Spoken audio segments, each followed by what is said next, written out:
Hey everybody, it's about 6:48 p.m. February 16th, 2025, my birthday.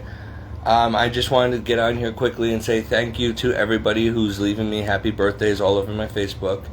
I appreciate it. Thank you very much. I can't say thank you to each one of you individually because there's hundreds now, and I can't keep up. So I just put a little heart emoji or whatever when I see it. I went to Mass again this morning. I didn't sleep at all last night, and then I went to Mass again at 11 o'clock, and then after that I dropped down off with some lunch, and I went to Our Lady of Grace Monastery for about 3-4 hours and just sat with the Lord and spent my birthday in total silence with I had almost the whole church to myself. 2 people came and went when I was there, but it was total silence. It was so nice, and I just sat there in front of the monstrance doing perpetual adoration. At 3 o'clock the nuns came and sang some Sacred Heart stuff or whatever for about 30 minutes, and then they shut the lights back off and left, and it was just me, and it was pouring rain, and so you could just hear the rain pouring, and it was foggy outside, but inside it was really dark in the cathedral with just the stained glass windows, and then Jesus lit up in the monstrance. And it was nice. It was very soothing and relaxing and calming because honestly, I've been very depressed lately. And it's like when I get depressed, it's like a painful depression. It feels like somebody's ripping your heart out or ripping your intestines out.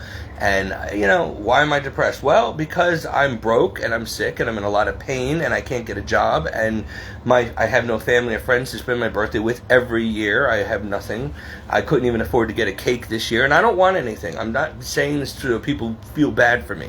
The day's over. It's too late. It don't matter.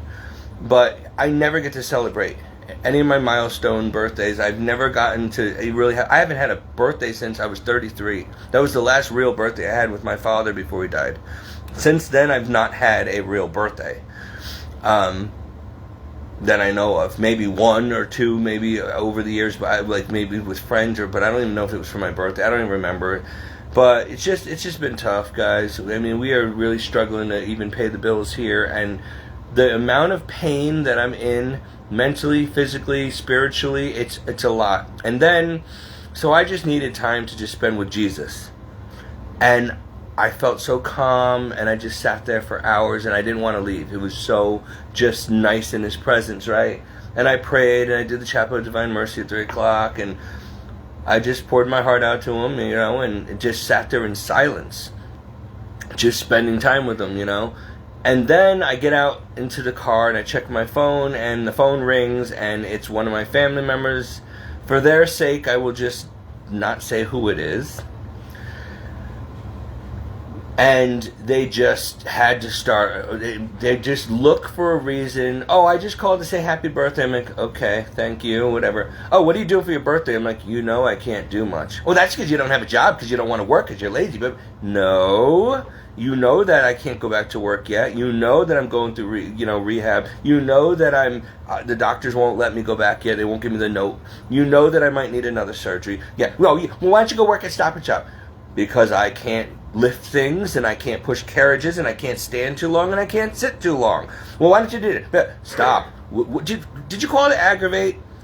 No, I just called to say happy birthday. And then it was, some nonsense they brought up about something 5 years ago that they're still angry at me about, that they're totally wrong about. They misinterpreted what I said on one of my videos, and they will not let me even speak a word in my defense, and they just kept berating and swearing and using cuss words, and I'm like, I just came from being with the Lord all day, nice and finally at peace. And then, boom, the devil will take someone that you love or someone you know, and he will use them as a weapon. And that's what he did. So I just remained calm, but the depression came back 10 times. It was gripping, and I could have gotten angry, but I just sat there and took it. And I'm like, because I was so darn tired, and but she drained the energy out of me, and I was just so sad that I'm just like, I can't even defend myself right now. I don't even care. Happy birthday to me. Yeah, thanks a lot. So the person got themselves all up in a tizzy, and they're swearing at me, and then they hung up in my face. How do you like that? And I'm like, you called me. Then you got mad that I didn't answer the phone. And then you say, why didn't you answer the phone? Because I was at church all day. Oh, you and your church. Blah, blah, blah, blah, blah, blah. What is it to you? Then, how are you supporting yourself lately? Well, if I asked you that, you'd say none of my business, but yet you're all up in my business. Donna has been helping me because I've been taking care of her, and, and so it works out, Otherwise, she'd have to pay someone else for help. So, either way, what do you care? Well, you need to get a job, this and that. Well, and so we went through all that. I already told you how that went. I'm sitting there defending myself. I'm like, what the heck? I thought you called me to say happy birthday. Which, and this is not a happy birthday. You're destroying my birthday. And then it was, why aren't you doing something fun for your birthday? Because I don't have money. We couldn't even afford a cake. We don't even have, I just spent the last bit of my money on groceries that we need. I don't have it. And I don't need it. What are we going to celebrate?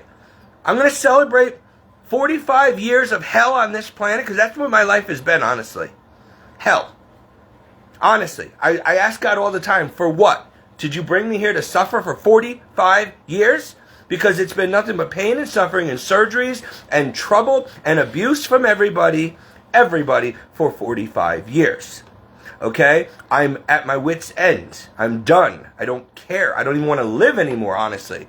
And I got to deal with this. And it's like, you had to ruin my birthday. Like, it was already depressing enough, but then you had to go and do the death blow, right?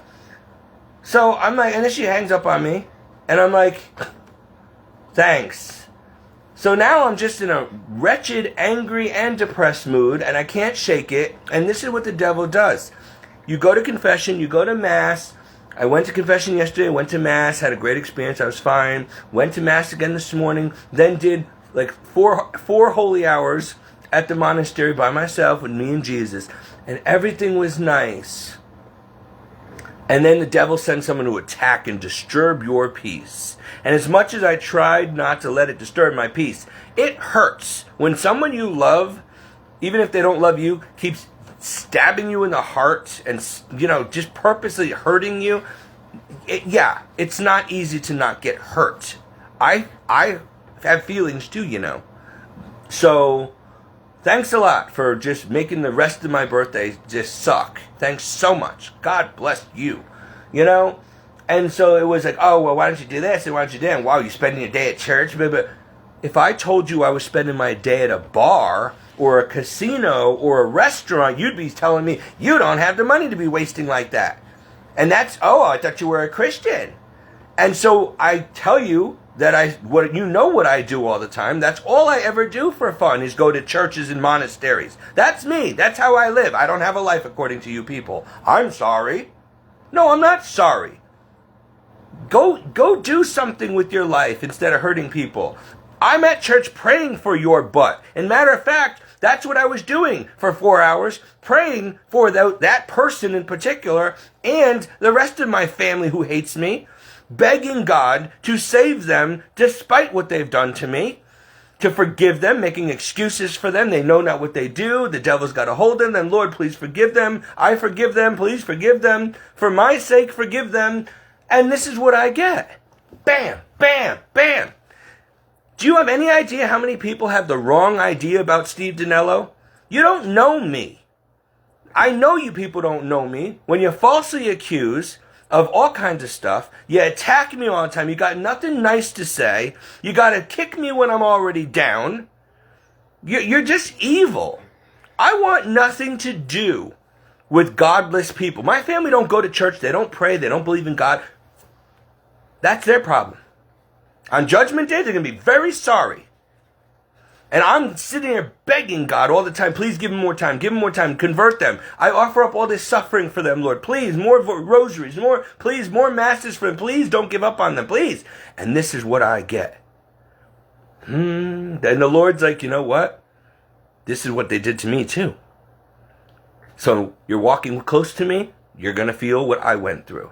Yeah, well, it's not a consolation, It really hurts, and I don't know how you did it, and I'm not you, and I couldn't do what you did. I would do as much as I could, but I couldn't do what you did.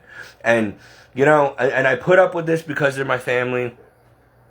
I put up with everybody. I've always been a doormat because I know what I know. And I know that hell is real, and I know Jesus is real, and I know for a fact. That is why I'm not a doormat. I just put up with your garbage because I don't want to end up in hell because of you. And I don't want you in hell. So I'm just trying to just keep my mouth shut and just deal with the blows because you know not what you do.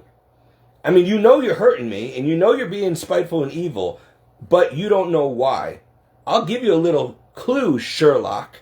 Satan and his demons are controlling your mind and your emotions because you don't have the Holy Spirit. You don't have Jesus. And when you people don't have Jesus and you don't live in a state of grace, you are automatically by default in the devil's territory, and he will use you and abuse you, and you won't even know why you're picking on people or hating people or so angry all the time. And you will be attacking Christians and you don't even know why. Because it's not you, it's not them, it's not my idiot family members. And I say idiot because you got to be an idiot not to give your life to Jesus Christ. And this is the result. And then you attack people who do. You're attacking the wrong enemy here, the wrong people, because we're not your enemy. We're not the ones bothering you. We keep to ourselves. We pray. We try to put a little of this broken world back together, and you hate us for it. Who's the idiot? Who's the bad guy here? Us or you? You. You just, and they're just not happy unless they're swearing at me, looking for a reason to be angry at me, and then hang up in my face. And I don't even retaliate. I just like, yep, okay. Because I don't even want to give them any fuel so they can turn around and say, you provoked me, or you gave me a reason to hang up, or you got me angry, or whatever. I don't even bother. And then they get even more frustrated, these narcissists, because if you don't feed into it and give them what they want, the reaction, they get even more angry, and then they hang up on you. Now, normally, I'd be like, okay, well, hey, you're the one that's ruining your day. I'm fine. I'm going to go back to my life, me and Jesus, and we're just going to have a good time today. You want to be all upset? Then that's your problem. Hey, but the past couple days the past couple months, really, it's been hell, and it's been really tough to survive, and I've been going through a lot, and I'm really tired. I had no sleep in almost 2 days. So yeah, and you don't think Satan knows when you're down? He will wait until you're so exhausted that you can't even defend, and then he'll kick you while you're down, and he'll send people to attack. So that's what happened again, and he uses my own family members or friends or people I know to just go right in, hit you where it really hurts, And we have to turn the other cheek and forgive and watch our mouth. As much as we want to yell and swear and defend, you can't do that because otherwise he wins. So it's very hard. But when you keep it inside and you're like, there's a lot of things I'd like to say to you right now, but I can't because I'm a Christian. It internalizes and it starts eating you from the inside. So I offer that up. I say, Lord, this pain and suffering and emotional suffering that she just caused me, I offer it back up because I'm not going to waste it. It's really terrible. I don't deserve it, but I'm going to offer it up for her conversion. That's all I can do. You keep throwing lemons at my head, I pick them up and I make them into lemonade for you. And then I sell it and give you the proceeds. When you're the one who's attacking me. And, it's just sad because, these people, they know that they're wrong. And if they don't know they're wrong, then they actually are so deceived. Or they believe their own lies and deception. I don't know what it is. They either know they're hurting me and they're evil. Or they don't know what they do. Or they believe their own nonsense. They just make stuff up and they won't, because they won't let you explain yourself. When somebody doesn't, if somebody's going to come at you with an accusation, I'm mad at you for this and this and this and blah, blah, blah, blah, and they're that upset about it, and they don't let you explain your side, and they won't even let you get a word in. No, I'm not listening. I don't care. Blah, blah, F you. Blah, blah, blah, blah. Click. Every time, then you know what? They don't want to know the truth. Maybe they know the truth and they don't want to hear it. These type of people are demonically oppressed and they're just looking for division and trouble. They don't want to hear the truth or hear your explanation because they want a reason to be angry at you. And if they hear the truth, then there's no denying that they're wrong. And they'd have to admit they're wrong and you're right. They won't do that. Their pride won't allow it. So they'll just sit there, no, I'm not listening, and then they'll hang up and it's like, you know what, you gotta just, it's unfortunate, but you can't win with a narcissist. You just gotta cut them off and pray for them and let them just believe what they want and just avoid them at all costs. There's nothing you can do, and it's sad because we love these people, but they're so toxic. You just can't have them in your life. And what business does light have with darkness? Do you see? Like, I could not, as much as I keep praying, and I think I know why that happened. I was asking God why He's not answering my prayers to bring my family back to me and let us have peace again and let us all come back together again as a family.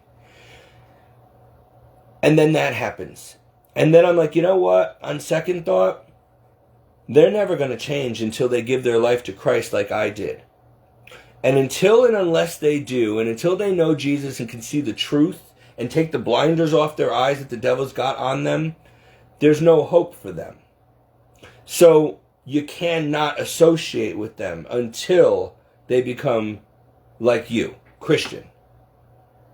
It literally, because they're literally your enemy. They're in the devil's camp, whether they know it or not. And they will just only be toxic and harmful to you. And you are in the light of Christ and they're still in the darkness. You have the truth, they're deceived. You are of the kingdom, they are of the world.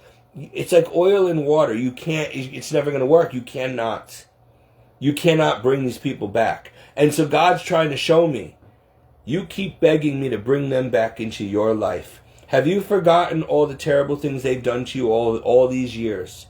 Why would you want? That's like me taking you out of a sewer, washing you up, and putting you somewhere nice, and then you wanting to go back into the sewer. Why? So, I'm saving you from these people. I took your family away from you for your own good, because you gave me your life, and you are no longer of them. You're working for me now, Stephen. And they're always going to ruin your ministry and try to stop it and cause trouble. You don't need that. I don't want that for you. I'm not going to turn you over, my little sheep, to the wolves. So if they want, they can become sheep themselves and follow me, but they don't want to. That's their free will choice, and I will not force it on them. And you can't do anything about it either, Stephen. If God Himself cannot change them and force them to be good people and become Christian, you can't either. So you gotta let them go. As much as it hurts, they're no loss to you, Stephen. You love them and you grieve them. And so do I. I'm the creator of them, and I want them in heaven with me. But if they insist on jumping headlong into hell and hurting my servants, my children, then they will get what they deserve. And that's nothing I can do about it. I don't want to do it, but I'm a God of justice as well. And when time is up, it's up, and they're gonna get what they deserve. So keep praying for them, keep forgiving them for your own good, keep loving them from a distance. But Stephen, you've got to let them go. They've been gone for many years for a reason. You don't bring them back into your life. It's only going to end badly for you. They're gone for a reason. So I'm going to stop asking God today. After today, I'm going to stop asking Him to help me make peace with my family members. To bring them, I'm going to stop asking Him to bring them back into my life again. Because all I'm doing is opening up a door to the demonic realm to let these wicked people back in so they can continue to assault me. And I don't need that. I don't deserve that. I really don't. And even if there was any kind of credibility to anything that they're saying I did or they're angry at me about, what does the Bible say? Forgive everyone everything, even your enemies. So my family, it is a command of God that even if I did do something to you, which I didn't to merit this, But even if I was Jack the Ripper, even if I was Hitler to you, and put you in a concentration camp, God commands that you would forgive me anyway. You can't forgive me over these trivial, stupid things that you're still bringing up from when I was 5 or 5 years ago, or what? Then you're not going to be able to be a Christian. And you're not going to be able to be a Christian and obey God and forgive people. If you can't forgive your own stepson, your own brother, your own uncle, especially when he didn't even do anything to you, then how are you going to forgive real people, real bad people out there who really do bad things to you? You need to forgive them too. It's a command. Look, Christianity is not for everybody. You can't be weak and narcissistic and shallow and selfish and unforgiving and unloving and unmerciful and cold-hearted. You can't. You can't. You need to become like Christ. Merciful. What you see as weak, a doormat, I'm not going to just let people tack me to a cross. I'm not going to let them walk all over me the way I walk all over you. You're stupid for putting up with it. No, I'm meek, not weak. It takes a very strong man or woman of God to put up with your nonsense and not crack your darn head with our fist. As much as we'd like to, pound your head into the pavement, it could be arranged. We don't behave like you. You would deserve it. But Jesus says, no, vengeance is mine, not yours, lest you partake in their sin. So you just turn the other cheek and leave it to me. They will not get away with anything. And even if they get saved, it will be through fire. They will atone for what they have done to you. But if you take matters into your own hands, you're going to be punished by me along with them. So just let it go, Steve, and let God. God has a way, sooner or later, of making people pay for their sins.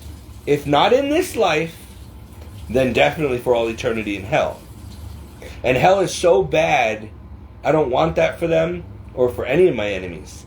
But don't trust me when I tell you that when they're in hell, they are not only are they going to more than pay for what they've done to me and other people, but it will be 24/7 for all eternity. Never-ending punishment. So, that is why God wants us to forgive and just pray for them that they don't end up there. Okay? Because I know how bad it is. And I would never want anyone, especially a family member, no matter what they've done to me, to ever end up in Satan's clutches for all eternity. You have no idea how bad it is. And it's forever. So, I love them too much. I love everybody, even enemies, too much. Even strangers. I love anybody too much to allow them to so easily fall into hell. So I take the punches, folks. But I gotta tell you, it is taking such a toll on me physically and mentally and emotionally. I am beat up. I am tired. I really am. If I die of a heart attack, I'm telling you, I died of a broken heart. You don't understand. I would not wish my cross on anyone. You don't, and whether you think I deserve it or not, or maybe I did do things in my youth to deserve it, it's neither here nor there. The point is, people, my family sit there, oh, don't listen to him, he's nothing but an effing liar, and he makes this up, and they would, even if they knew I'm telling the truth, they would never admit it. So, I can't even count on my family to vouch for me, to prove that my stories are true, because even if they know it was true, they're going to tell you it wasn't true anyway. In fact, they're saying that my entire ministry, every story that I ever video on these Facebook Lives is nothing but a tissue of lies and embellishment. Well, that's kind of funny considering you weren't there. So how are you going to say that it's all lies when you weren't even there for most of this stuff that I'm talking about? You don't see the supernatural things God shows me. You didn't meet Jesus and his mother. You weren't there. You didn't die under surgery. You weren't there. You weren't drowned. You weren't crying. it's amazing how they can tell you so much when they weren't even there. My family, oh my God, Lord, I'm on the verge of hating them. Please, God, don't let me hate these people. But after today, after all these years of bam, bam, bam, bam, I'm getting real close now to say, Lord, hand them over to Satan. I'm done. Done. I don't want to get to that point with anybody, especially my loved ones. So I've got, for their sake, I've got to avoid them. And they call me and start trouble. And they don't help me. They don't want to be in my life. They just want to... And I'm telling you, the devil sets them up to do it. But if I ever won the Powerball tomorrow, you watch how fast they come in. And they would still disrespect me and be mean. But they would sit there, you owe. Even though I don't owe them nothing. They would sue me. They would drag me to court just to take what I have. Don't put it past them. Some of them have already done this to me. All right? Yeah. One of my sisters took a lot of money from a car accident settlement she wasn't even involved in. I broke my neck and everything in that thing. I had to go through 2 years of court and rehab and surgery and everything. And she came, give me. I need. And I'm like, you do realize that if I give you $6,000 or $10,000 or whatever the heck it was that I gave her, I'm not going to have enough to fix my mobile home when you already have a nice big home and 2 brand new trucks and a 6-figure income and a college degree. I don't have anything. I don't even have money for groceries. And you know that about me. You know, you keep coming here mocking my trailer saying, oh, how do you live in here with rats and bugs? And this is disgusting. This place should be condemned. Well, it's all I have. It's this or the street. So why don't you go back to your little ivory palace? Well, I work hard for it. Yeah, but you don't have God, and you don't do nothing for anybody else. It's just you and your career. That's why you have what you have. For now. But you already have your reward. But then you come here and you pick on the poor, and your poor brother, who can't even afford groceries, and you don't help him, okay? And then you come here and make me feel bad about my living conditions, and then you go and take my lawsuit from me when you know I need it to buy clothes and food and to pay my rent.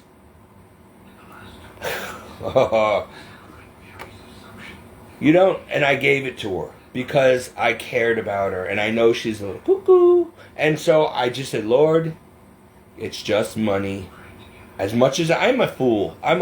This is the same person who sold his car, literally sold his car for my father's last Christmas, because I didn't have a job and I didn't have money to buy gifts, and even though nobody bought me a gift, I wanted to make sure I gave everybody at least $100, because it was more for my father, so that he can have one last decent Christmas and not feel bad that, I didn't get gifts or that people weren't exchanging or whatever. So against his will, I sold my car.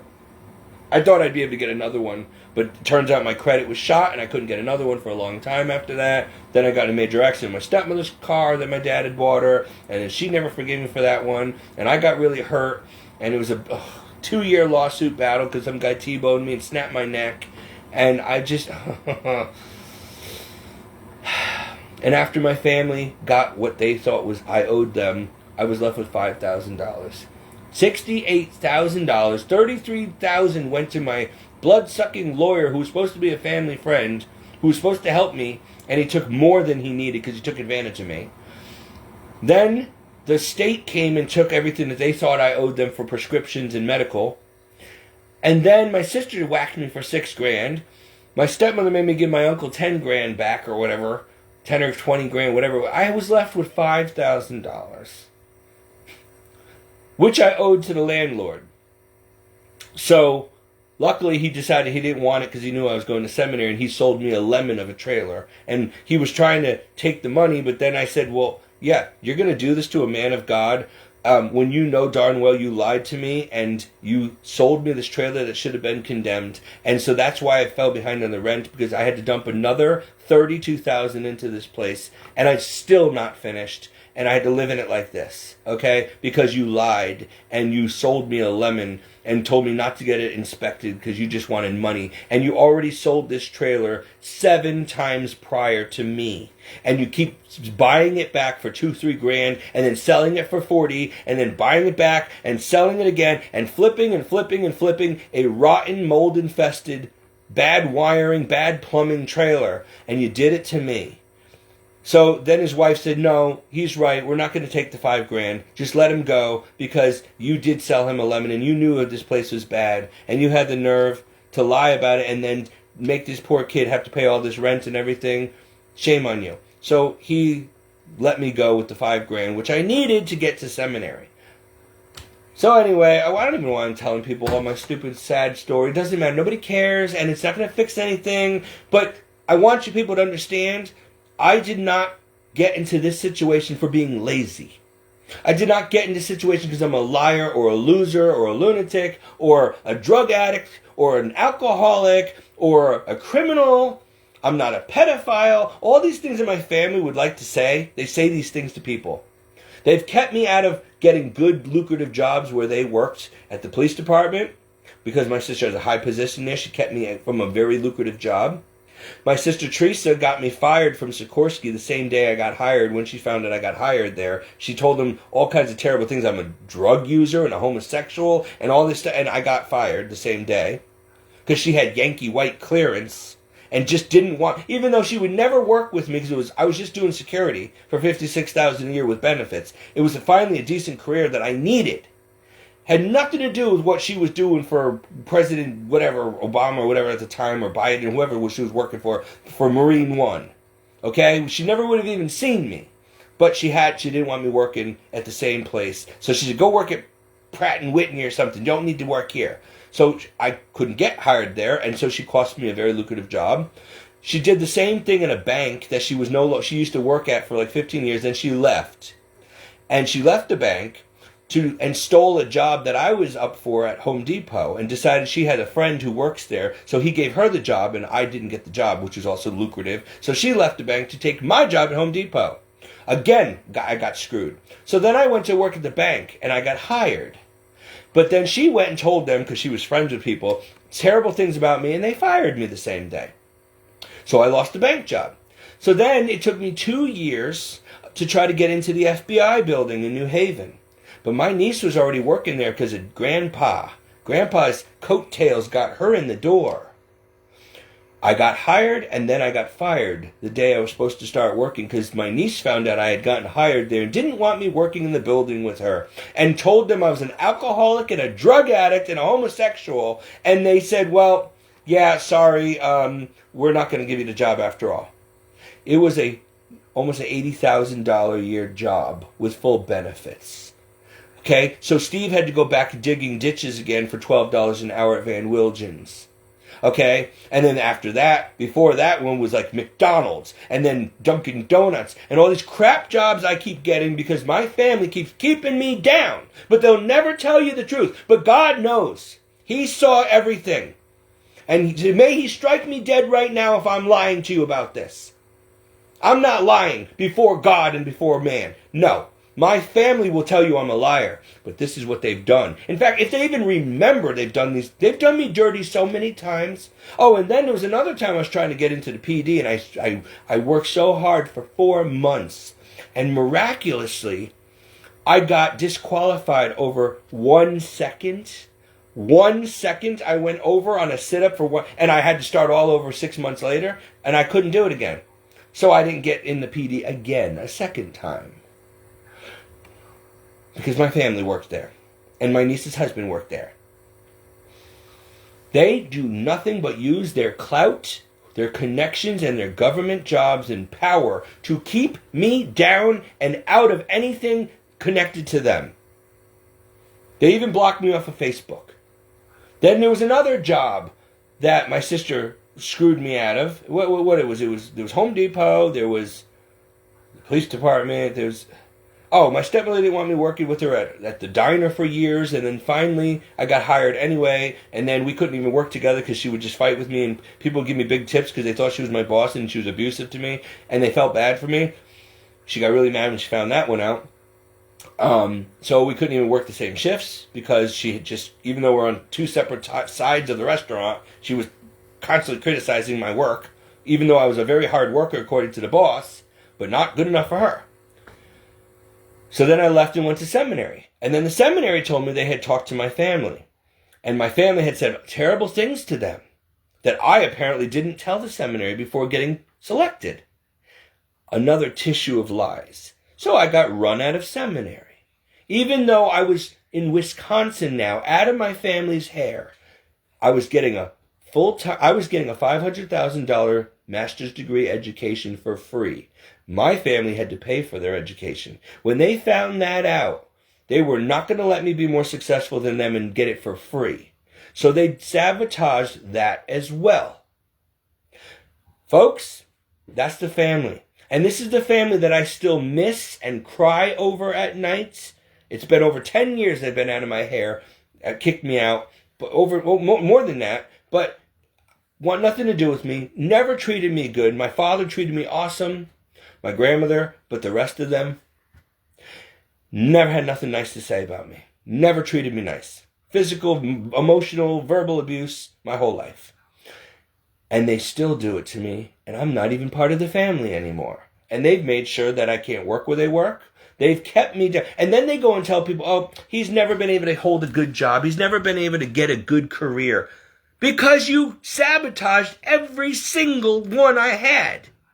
Yes, as, you know what? Family, I love you. And I was begging God today during my holy 4-hour holy hour. Not just in 1 hour holy hour, 4 hours. And I was begging him to forgive you people all of this. My Lord, they're my family. They know not what they do. This is the devil's doing. They cannot be coming from them. They're just not godly people. So I know the devil's got his claws in them. Please don't hold this against them. I forgive them. Please forgive them their sins against me. Now, all the sins that they commit against other people and against God, well, I don't know about that. But I don't want anybody in hell on account of me. So I keep praying and offering up my suffering and my tears for them. But then I come out, and then World War III starts again for no reason. And it's just like, and so now I'm like, you know what, I'm done. I'm done. God, obviously God allows this so that I'll stop nagging him about them, maybe. Maybe he's like, Stephen, you keep asking me to bring them back. Why do you want these people back? What good are they going to do for you? You were practically suicidal and depressed when you lived with them. You kept going and moving in with people you were dating because you didn't want to live in the same roof, under the same roof with these people. And now, how many times you almost commit suicide over the years because of these people? Literally, they don't know this, but my therapists know this. God knows it. They'll never admit it. They'll never believe it, but it's true. And so, you're right. Why am I so sad over their loss? Why do I want them back? I don't know. Why do I love them so much when they don't deserve my love and they've done nothing but hurt me and don't care about me?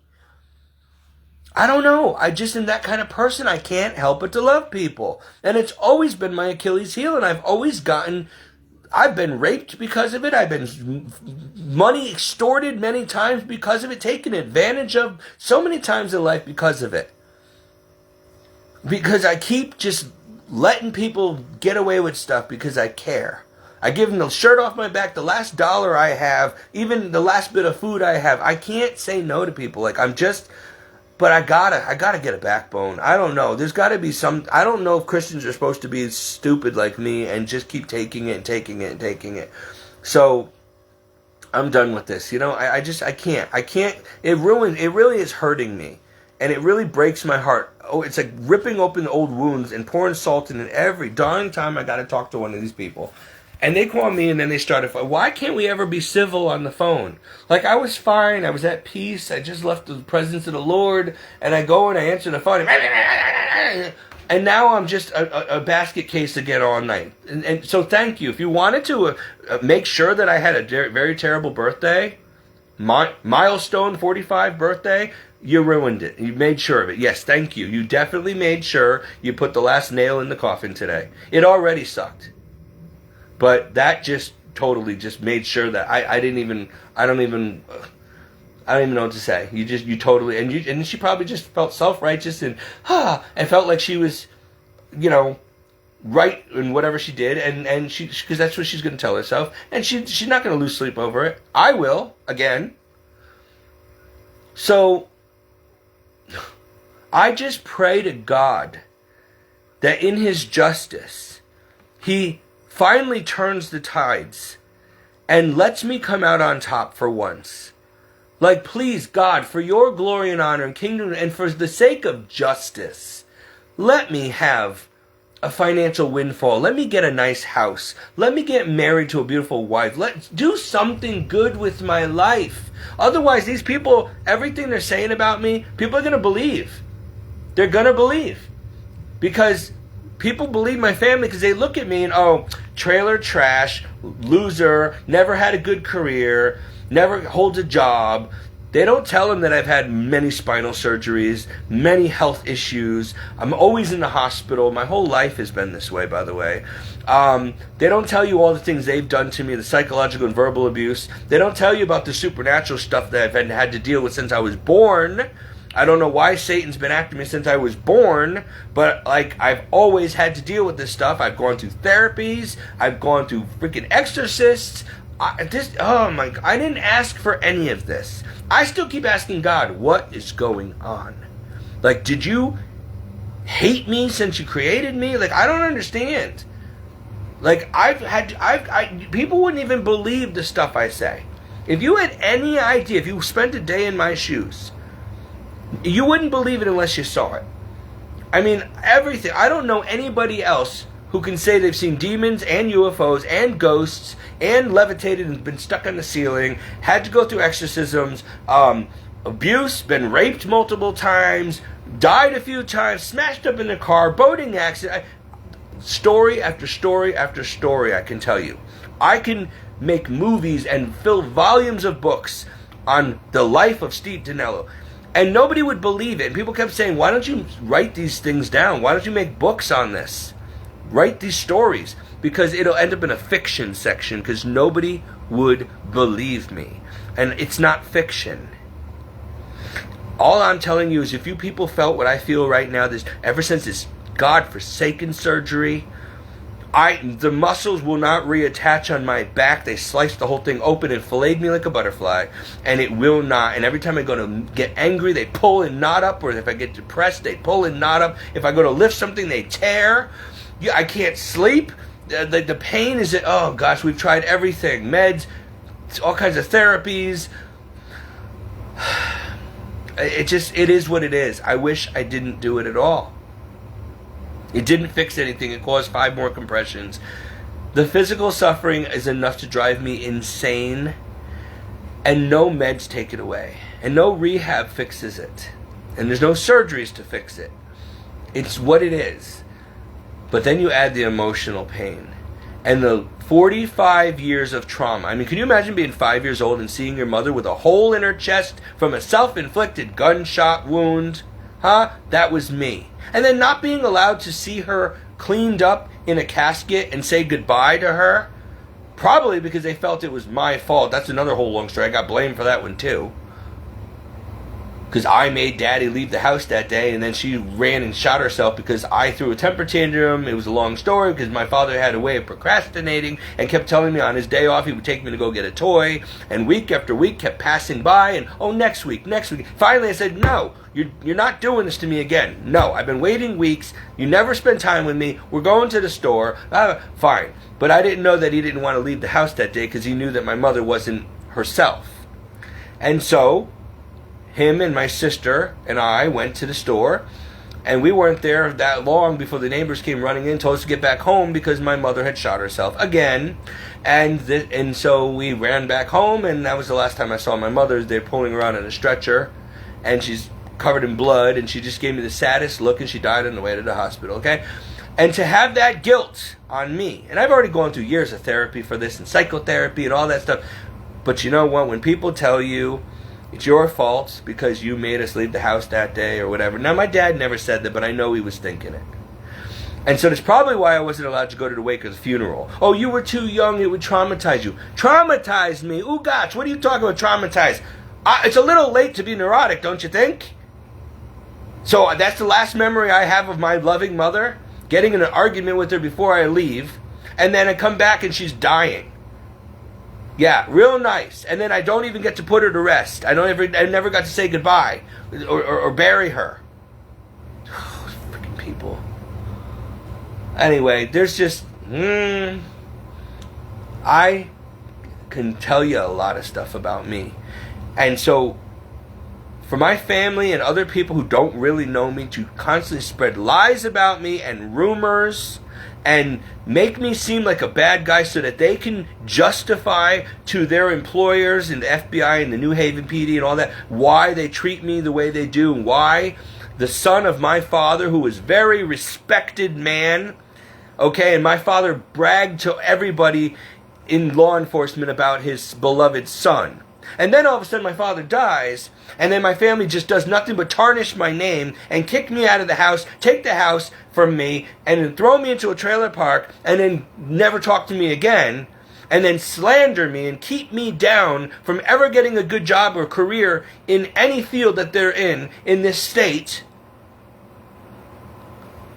Trust me, when the government, the military, the FBI, the police hear bad things about you from your family members who work with them, they're going to trust their word over yours. And then when everybody sees that, oh, Steve still lives in a trailer park, and this time it's not even his. He lives with some old woman who supports him. Oh, Steve never made anything out of himself. He tried acting. But yeah, and when I was about to make millions, I left for my religion. Oh, well, that's a stupid thing to do. That's your fault. But they won't even believe that much. They just want to say I failed, I didn't have what it took. No, I did have what it took. I left on my own because I don't want to burn in hell. To join the Illuminati in Hollywood, what does it profit a man to gain the whole world and lose his soul? I was never in it for the money. I just liked it. I liked what I did. I was good at it. It was easy money. And I thought my family might actually respect me and people would actually treat me right if I was a superstar. But even then, I got no respect. I was hated all the more out of jealousy. Why can't you just get a normal job like everybody else? Why do you got to be on TV? Why do you got to be in magazines? Why do you got to... Why can't you just be normal? You're bringing all this unwanted attention on the family. Damned if you do, damned if you don't. So yeah, I've had a lot of jobs and I've had to bounce around, and every time I got a job, I either lost it because of illness or surgery or someone died, or I moved, or I went to seminary, or whatever. There was always something happening. And so, look, I didn't stand a chance in this life. I really hope I make it to heaven. I really do. I'm begging God. I'm like, please, Lord, please. Because my life has sucked. It's been hell on earth for 45 years now. Take me right now if you want. I'm ready to go. As long as I go up, or at least to purgatory. Let's go. Please, please, do me the favor. Don't leave me down here any longer. For what? For what? What am I doing for you or anybody else? Am I really leading souls to you? Because I don't think people really listen to my videos. I don't think it's sinking in. I think they watch it for entertainment purposes. I don't think they really believe. I think that they think I'm a liar and a lunatic. Even my hair looks like a devil today. I look like stupid horns in it. But I'm telling you, I think that people they really just think I'm cuckoo or whatever, or they feel bad for me. My videos are the truth. I'm telling you the truth. And if you don't believe it, it's your problem. If you don't want to believe it, it's your problem. I can't keep having to prove myself to people. I shouldn't have to. Maybe if you took the time to get to know Jesus yourself or read the Bible and go to church yourself, you would know I'm telling you the truth. Other than that, I don't know if I'm doing anything good for God. My family can't stand me. They got nothing nice to say. All my friends, even the church friends, have departed from me. I can count on one finger how many friends I have, like in church I see once in a while. I don't have a social life. I can't find anybody worth dating or anybody wants to date me. What do I have to offer? I'm sick. I'm old. I have no money. I have no credit. My family hates me. I'm ruined. Satan laughs. He has pulled a Job on this guy. I'm like Job, modern day Job. He's ruined me. And everybody's saying, oh no, you ruined yourself. Even if that were the case. Have you no mercy? Have you no forgiveness? Have you not a Christian bone in your body? You obviously don't know that Jesus meant what he said when he said, love thy neighbor as thyself. Do good to people. Help them. Forgive always. Do not gossip and slander and lie and commit calumny. Nobody follows. Everybody wants to be a Christian. Oh, we all believe in Jesus. But most of you are not going to heaven because all you do is lie, cheat, commit calumny and gossip and slander and detractment. All you do is judge and hate. You're biased. You're racist. You're bigoted. You're a bunch of phony, fake frauds. And then when somebody like me actually tries to do it right, we just get hammered down and hammered down and hammered down. And then I get, oh, are you having a happy birthday? Happy birthday, Ugats, Mama Fancool today. No afraid, happy birthday for Steve. I haven't had a happy birthday in I can't remember when. Probably since I was 33. I'm not saying that so you feel bad for me. I'm just telling you the truth. I live hand to mouth, paycheck to paycheck for my whole life. Well, not my whole life. After I left Hollywood business, it's just been nothing but downhill suffering and poverty. Walking with Jesus was not, walking in blessings and miracles. Not for me. No, walking with Jesus made me many times wonder if he hates me.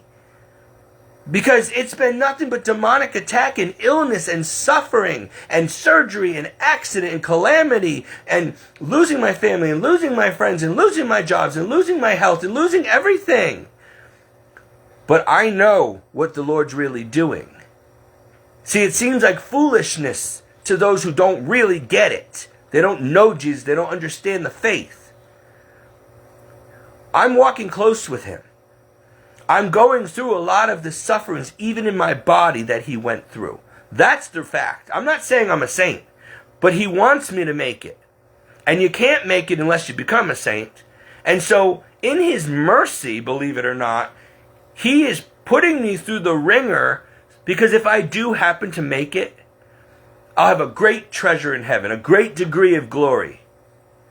He's got big plans for me, at least up there, if I make it. But I gotta make it. And it ain't easy. And it's painful. And I complain all the time.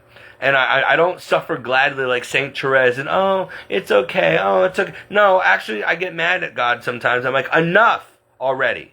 Enough. Like, can I have a break for 5 minutes? Can I at least go on vacation once in a while? Can I have any kind of fun in this world? Any kind of happiness, peace, joy? Or must it be spiritual dryness and darkness and demonic attack 24/7 and pain like you wouldn't believe, mental, spiritual, and physical, all the time? And everywhere I go, it's kicked, and avoid. People treat me like I'm a leper or something. I'm tired. Like, honestly, you're lucky Jesus loves you the way he does, because I can't. I couldn't do it. I don't know. I'm getting ready to just quit. Like, I'm just like, I've had it. And I'm not God. I'm not that long suffering. I can't do what he did. I don't love like that. I'm starting to get mad at people now. I'm really just starting to lose hope in mankind and humanity. I really am. Even if I did something to deserve any of this, which I didn't, God still says you must forgive always everything. Everything. Everyone, everything, no matter how heinous an act it was. I don't get the kind of mercy that God demands from people. I don't get the mercy that I give out. I don't get the forgiveness, the long-suffering, the patience, the love, the kindness. I just keep getting kicked in the teeth by everybody. And then, sometimes I cry, but then I pray for them. And I'm getting tired of wearing my knees out praying for people who just keep kicking me in the teeth. Maybe I should just help you fall. You want to go to hell so bad? I'll push you in there. How about that? Go. Get the hell out of here then. If you're that miserable, you're such an evil person that you have to live to hurt people, then you're the problem in society. You need to go. Like, go to hell then, if that's what you want. Because you're not going to go to heaven with that attitude. I'm sorry. I'm at my wit's end. It's been a terrible day. That's why I didn't want to. I forgot Facebook told everybody it was my birthday. I wasn't even going to say anything, especially since yesterday and today I've just been like. Yesterday I actually forgot that my birthday was coming up today. I was so busy with other stuff. And then today I'm like, what's the point of celebrating? I can't even get a cake. Nothing. What am I going to do? We had McDonald's, and that was it. Like that was our birthday celebration. I spent the whole day in a monastery, and then I brought Don to McDonald's. Ooh, that's so much fun. Like, yes, I had a good time. Put it this way, I'd rather be in a monastery than with these kind of people. I had a good time with Jesus, just me and him. It was so relaxing, so peaceful and nice. He doesn't talk much, but it's nice. But then when you leave the safety of that place, there's like a warm blanket that engulfs you in his love when you go there. But then when you leave and go back out into this world, it's like stepping into a sewer. And the people are flying by with road rage, and people are calling you and instigating fights. And I'm like, oh, we're back again. We're back. Here we go. Back on earth again. Lord, can I please just come up there? Please get me out of here. I'm tired. Tired of this. Or do something, Lord. Like, put these people to shame. Let them see me be exalted for once. Because that would really irritate them. If God actually turned things around in my favor, and I actually had money or a nice home, they would be so angry and jealous because they just want to see me ruined. And if I ever had a nicer home than them, and didn't have to work for it because God gave it to me, ooh, they would be trying to take it from me with lawyers.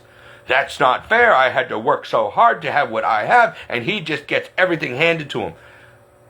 Maybe you should walk with God then. Maybe you should stop being an evil, self-centered person, and maybe you'll get blessings too. Maybe if you suffered for mankind like I do, maybe if you spent most of your life praying for other people, serving other people, wiping butts, showering people, cleaning people, doing things that you wouldn't dare to do for nothing sometimes, minimum wage if you're lucky, and then spend most of your days in prayer, then you would deserve things too. You think you're just going to go to heaven, like living a worldly life where there's very little to no God at all? You just live for yourself, and then you're just going to go into the golden gates one day? No, I hate to tell you, I might not even make it there with my attitude. I probably won't even make it, but I try like hell to get it there, to be a saint. I really do. So for those of you who don't even try, good luck. Good luck. The way is narrow. And you're all so darn worldly and self-centered. You don't pray hardly ever. You don't go to church. You don't treat people right. You certainly don't suffer for other people and keep taking beating after beating and forgiving other people and spending most of your time praying for the salvation of souls, even people you don't know, even people who hurt you. Meanwhile, you're suffering terribly. Nobody comes to your aid. You have no money. You got to pray for your food. I pray for everything in this house. And God does deliver. Yes, he does. But he doesn't give me more than just enough for the day. Just this daily bread. He never gives me more. It's always just exactly what I need and not a measure more and not a measure less. And it's always at the 11:59:59 when all hope is lost, and then he shows up with a miracle. And it's like, Lord, why must I be with my blood pressure through the roof, always white knuckling everything, always at the edge of my seat waiting for, why? Why can't you just, how about you give me a little bit more so I don't have to keep begging and praying for my daily bread? Or, Lord, how am I going to pay the bills this month, Lord? I want to go to work, I can't get a job. Lord, I'm suffering, I can't work if I wanted to. Lord, please help, please help, please help. And he does. But he waits to the last seconds when it looks like he's not coming through for you. And then, boom, miracle. But it's just, he wants me to just trust him and stop worrying.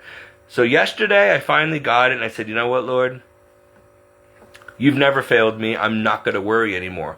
I'm making myself sick. I'm getting ulcers just worrying about stuff that I can't control anyway.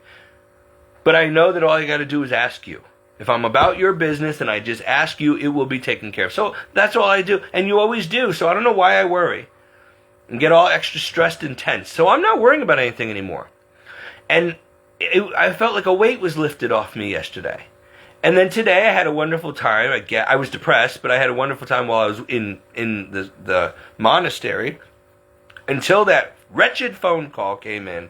I should have known Satan was going to be waiting for me with a bat as soon as I came out of the safety of that sanctuary. And man, he was there. And I haven't been, he stole the last bit of peace I had. I'm just telling you all this, not to be a bad example, but to show you what the devil does and how he operates, even to the saints. He knows when to wait. He will wait and wait until you're down and out and hanging by a thread and exhausted and then go in for the kill. So now I got to go back to confession again because I got angry and I slammed the door and I swore and ooh. And he stole my peace. And he ruined my birthday. It was already ruined, but he really made sure it sucked extra much. And that's how you know you must be doing something right. Because he doesn't bother people he's already got. All you secular people, you non-Christians, you Protestants, you worldly people, the devil never bothers you. Everything seems to be pretty good. I'm happy in my life. I'm always happy. Everything's fine. I don't have your problems. Then be very afraid. Because that means that you're not doing enough for Jesus and his kingdom to get the devil's attention.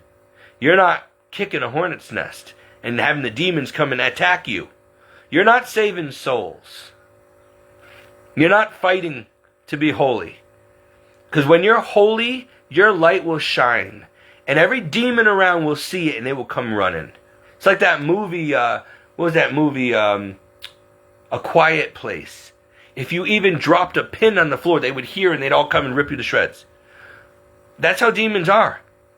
They will wait and they will keep trying to get you out of, and then once you fall out of a state of grace, oh man, everything just goes, it's like dominoes. One bad thing after another happens until you run into that confessional and get right with God again. And then they wait and they stalk you like a pride of lions, following their prey for miles, waiting till you close your eyes or fall or get sick or get old or get tired or screw up. And then they're all over you. They're all over you like flies on a turd.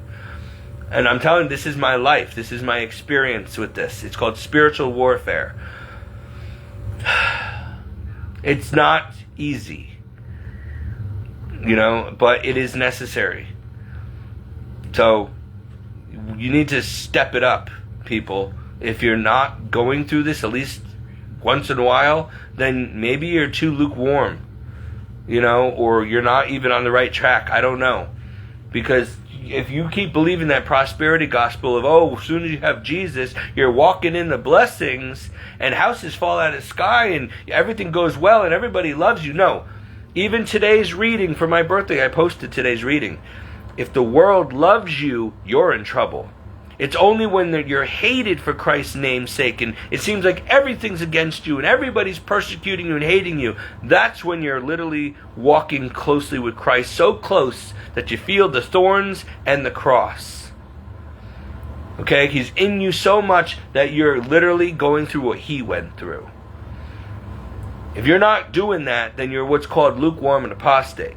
If you're not being bothered or whatever. So I'm not saying every day has to be a day from hell, but if you're really working hard for God, and I also found out today that, the Lord will leave you, it'll seem like he leaves you in a spirit, like he's abandoned you, but that's when he's closest to you. He just does that because Jesus had to go through that too in the Garden of Gethsemane when he was on the cross. Father, why did you forsake me? Even Jesus felt his Father's absence for a while when he needed him the most. There was a reason for that.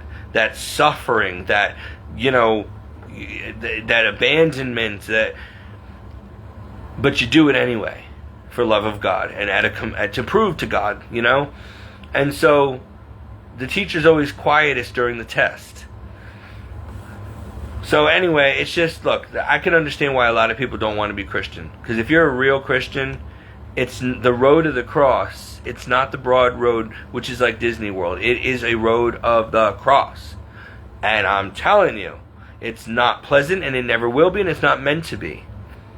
So that's why a lot of people, if they are Christian, they're lukewarm or apostate, because they're not on the actual road and carrying the cross every day. Whether your own family members attack you and hate you, and like the Bible said, your enemies will be those in your own household.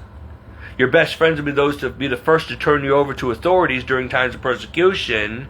You'll lose everything for God's name's sake. Okay? So I gotta believe that all of this is because God had some plan. I don't know. I feel like we're in I know we're in the last days of the end times. So I'm kind of like, Lord, if you're ever going to exalt me at all, like if you're ever going to give me a happy ending here, or a house, or a good career, or a wife, or make me something with my life, can you please do it soon? Because people have been taunting me, and I've been put to shame long enough. And you said you don't let your servants be put to shame. And I'm proving myself for you, Lord. I'm fighting the good fight. Even Job, after a while, was given everything back. Look what happened to Joseph in Egypt. When is it going to be my time to be Job and get everything back that the devil stole? When is it going to be my time to shine? When is it going to be my time to be Joseph in Egypt? To come out of the prison and out of the pit and finally get a decent career and some, a nice home? Or is this going to be my life until the day I die? Then maybe I'll have a palace in heaven or something. But I just kind of want to know, because like if he would just tell me, like, Stephen, unfortunately, your whole life until your death, and it's going to be a bloody death on top of it, so get ready, is going to stink. But your reward will be great forever in heaven. You'll thank me one day. Fine. At least I won't get my hopes up down here, Lord. At least I can just say, okay, don't get false hopes from people. Just never plan on being happy in this life.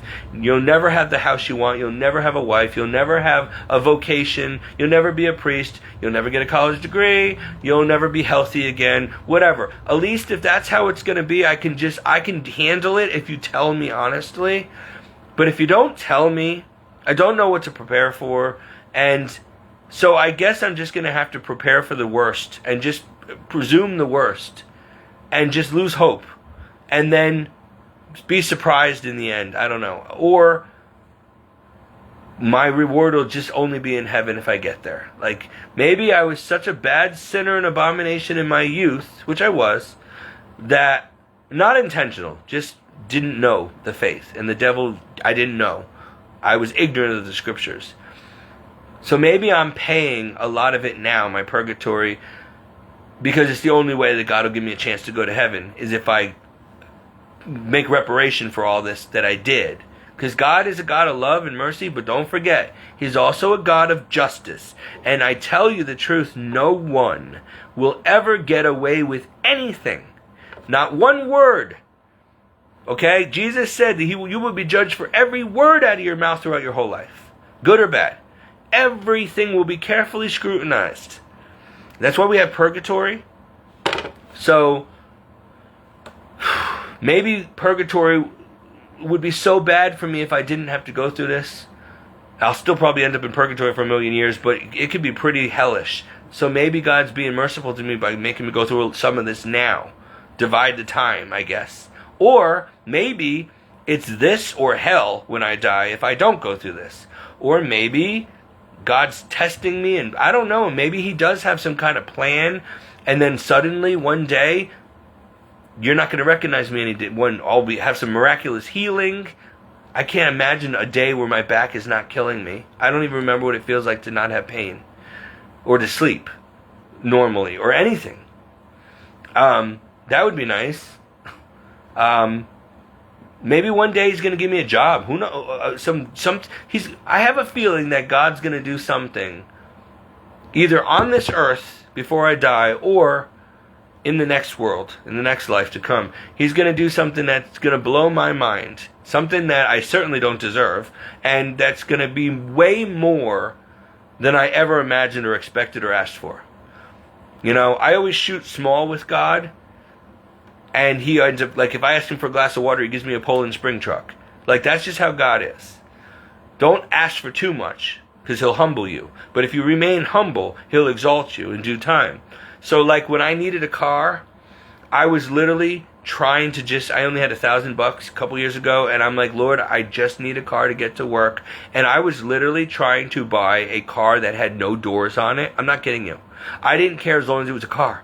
Like, it was rusted, you could see the road through I didn't care. I just was like, Lord, I just need a car. And I only have $1,000.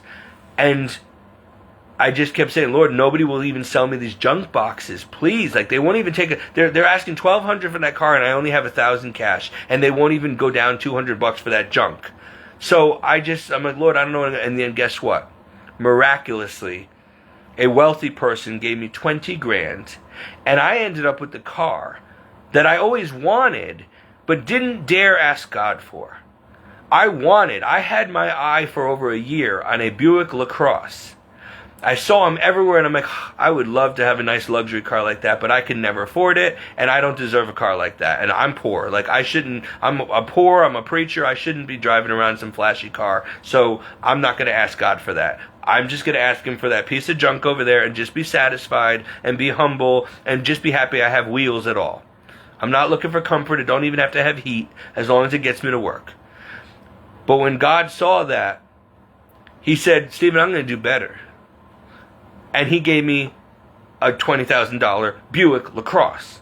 And I'm like, you knew which one I wanted? And then the scripture verse popped into my head. Put first the kingdom, and God will give you the desires of your heart. Right? He knew that in my heart I really wanted a Buick LaCrosse. But I didn't dare be proud and arrogant and ask for such a thing from the Lord. That would be asking too much. I don't need a Buick LaCrosse. I just need a car. So I asked for the worst car, and he gave me the best one I could imagine. That's God.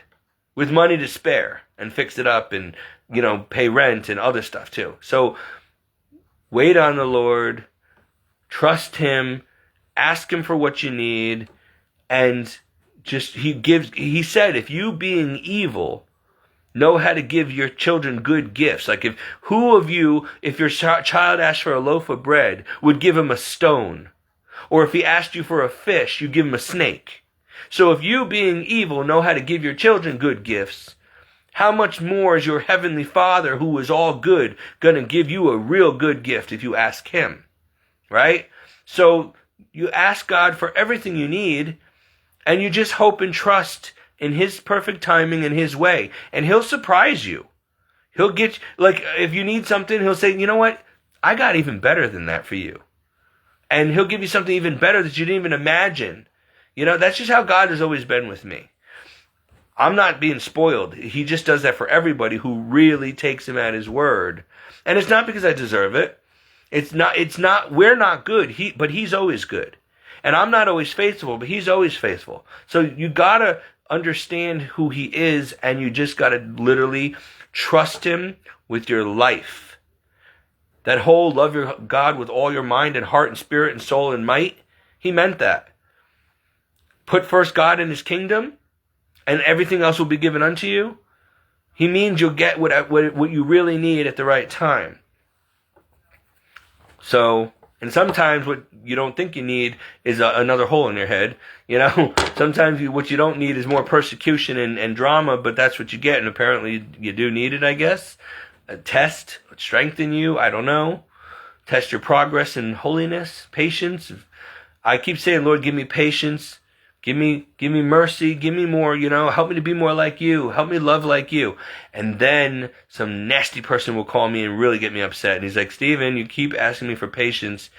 Well, the only way you're going to get patience is to flex those muscles and build up patience. I'm not going to just give it to you. I'm going to keep testing you with people that are going to try your patience, and then you'll grow in virtue. I'm like, why can't you just wave your hand and make me virtuous? Give me a break. Help me here. Put some training wheels on or something. But that's not how God is. He's like, no. I will not give you the victory. I will help you. I will work with you. But I told you, now, if you want to be my disciple, now you leave everything, sell everything, pick up your cross, and follow me. What they did to me would happen to you as well. first count the cost. So if I had to go through it, you're going to go through it. And it's like, okay, well, it's this or burning in hell for eternity. So I'm choosing this. Get it over with now, maybe have a very nice eternity. Otherwise, I can just try to enjoy my life now, and then I can burn for eternity. And that's what most people choose ignorantly, or they don't really believe, but you will believe when you're there, and it's too late. Look, folks, like I said, I know I've been rambling on, and I'm not the best example right now, but I'm just being real. I'm not in a good mood. I'm sad. I'm angry. I'm in pain. I'm tired. The day sucked for the most part, and I'm 45, and I'm not happy about that either. And I look back, and I'm like, my God, I've outlived my best friends. My mother died at 41. I'm 45. Like, I don't have many people left, and I don't have anything to show for 45 years of life. I don't have a bank account. I don't have credit. I don't have a good career. I don't have a college degree. I don't have a wife and kids. What do I have when I look back at 45 years on this earth? Nothing but pain, suffering, a lot of regret and resentments, that thank God every day is a new beginning.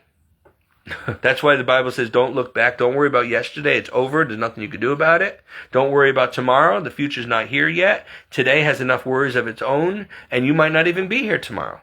So you only have right now, the present moment. And the devil will keep you so busy looking backwards at what you could have, would have, should have had or did, regretting the past, whatever, wishing you were in the past. And or he'll have you so worried about the future that you can't focus on what you need to do now in order to have a brighter future, and in order to get to heaven. It's all constant. He don't care what he has to do. He'll bop you in the head with a candlestick if he has to, in order to just distract you so you don't make it into heaven. So these are his tactics. And he trips me up all the time. You'd think after 45 years he would get some new material, and you'd think after 45 years I would learn. But man, I gotta keep going around the same mountain. He just keeps tripping me up. I keep falling into the same darn snares over and over again. Anyway, so hopefully this stuff doesn't happen to all of you. At least you know what to look for, the pitfalls. But the devil will use your loved ones. He will use people that you least expect, people you love, because that's what hurts the most. He will use them as weapons against you. He uses people we care about to hurt us, to try to take us out. He does it all the time with me, with family and friends, and it does hurt real bad. But at the same time, we're supposed to rejoice because that makes us more like Jesus. Because Jesus was betrayed by his own mankind that he died on the cross for. Jesus was betrayed by his friend Judas, who walked with him for years. Jesus was denied by Peter, 3 times. Jesus was sweating blood in the garden, and his disciples couldn't even keep watch for an hour while he's in agony, and they're just sleeping. So he was so alone through a lot of it, and felt so alone, and so betrayed. And when he needed people the most, they were often running to save their own skin. And he had to endure a lot. Even the Father abandoned and forsook him for a little while just to give him that total disconnect so he can literally experience what it feels like in hell. That's what that was about, by the way. You wonder why he said, Father, why have you forsaken me? God literally made Jesus feel for a short time as if even God rejected him. Because when you're in hell, you're totally, hopelessly, eternally cut off from God. And that feeling of abandonment and forsakenment where it's just too late and you can never repair that relationship, that alone is hell. It's so painful. That sheer, utter hopelessness, knowing that God has forgotten about you and he's not coming to rescue you.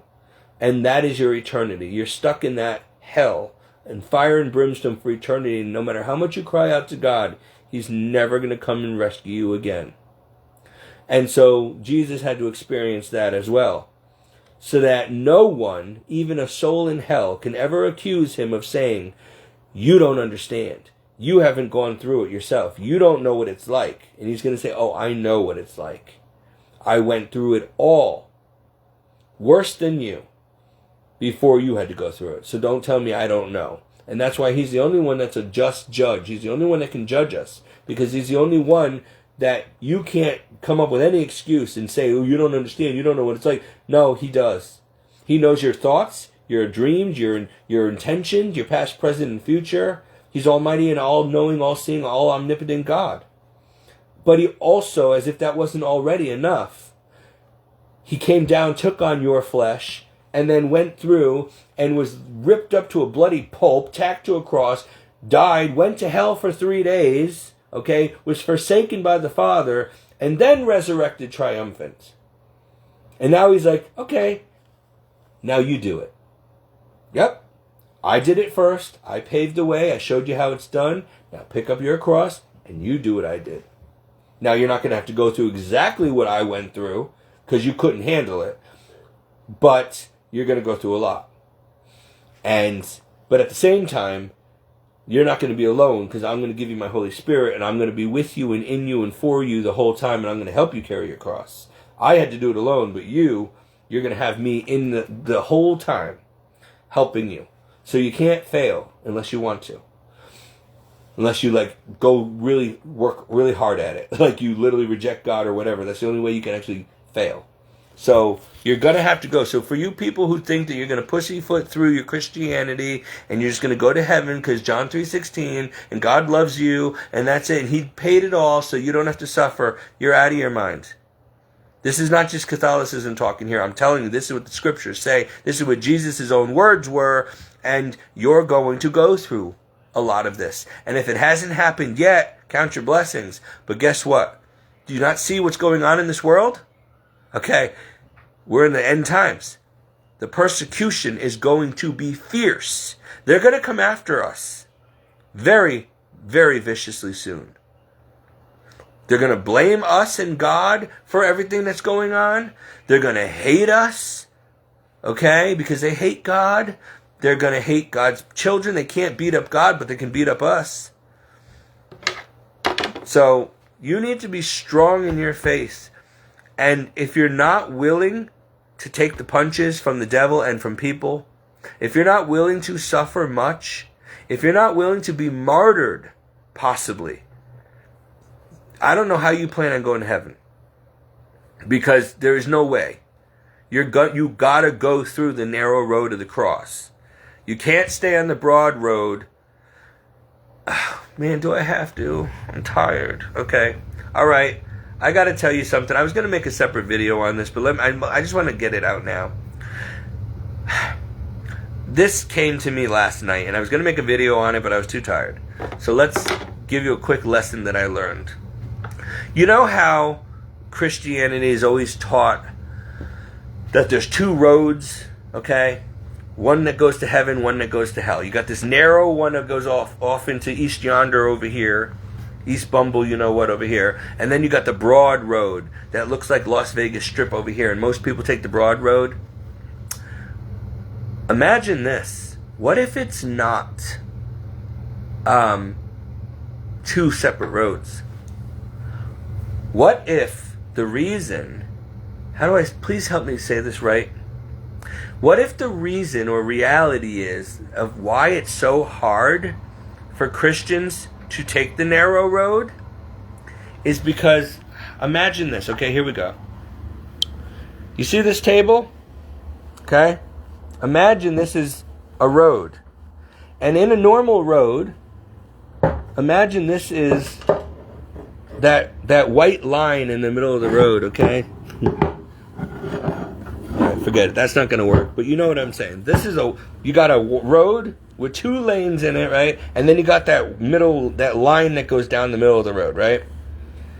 What if this is the broad road, and then the narrow road of the cross is right, it's that white line down the center of the highway. And Christians, need to keep your eyes on Christ only, Keep your eyes forward. The Bible says, do not look to the left or the right. Do not go right or left. Just do not go backwards and do not stop. Keep moving forward. Even if you fall, keep getting up and moving forward. Getting up, moving forward. Keep your eyes forward. Don't look this way or that way. Don't go this way. Don't go that way. Stay the narrow, straight path that leads through the narrow gates. Okay? And why is that so hard? Because you got everybody else who's a lukewarm apostate or non-Christian on this broad road, which is the world. And it looks like Las Vegas Strip and Disney World on both sides, right? And then you got this narrow line in the middle, which is Christianity. Okay? Everybody else, most Christians are straddling the fence, or they're on this side and then they're on this side, and then you're going like this most of the time. And you're not supposed to go right or left or stop and take a vacation or go backwards and, backtrack down the mountain. You need to keep going straight. But it's hard because you got to keep your eyes focused on Christ. Like, remember how we said anyone who puts two hands to the plow and then looks back is not worthy of the kingdom?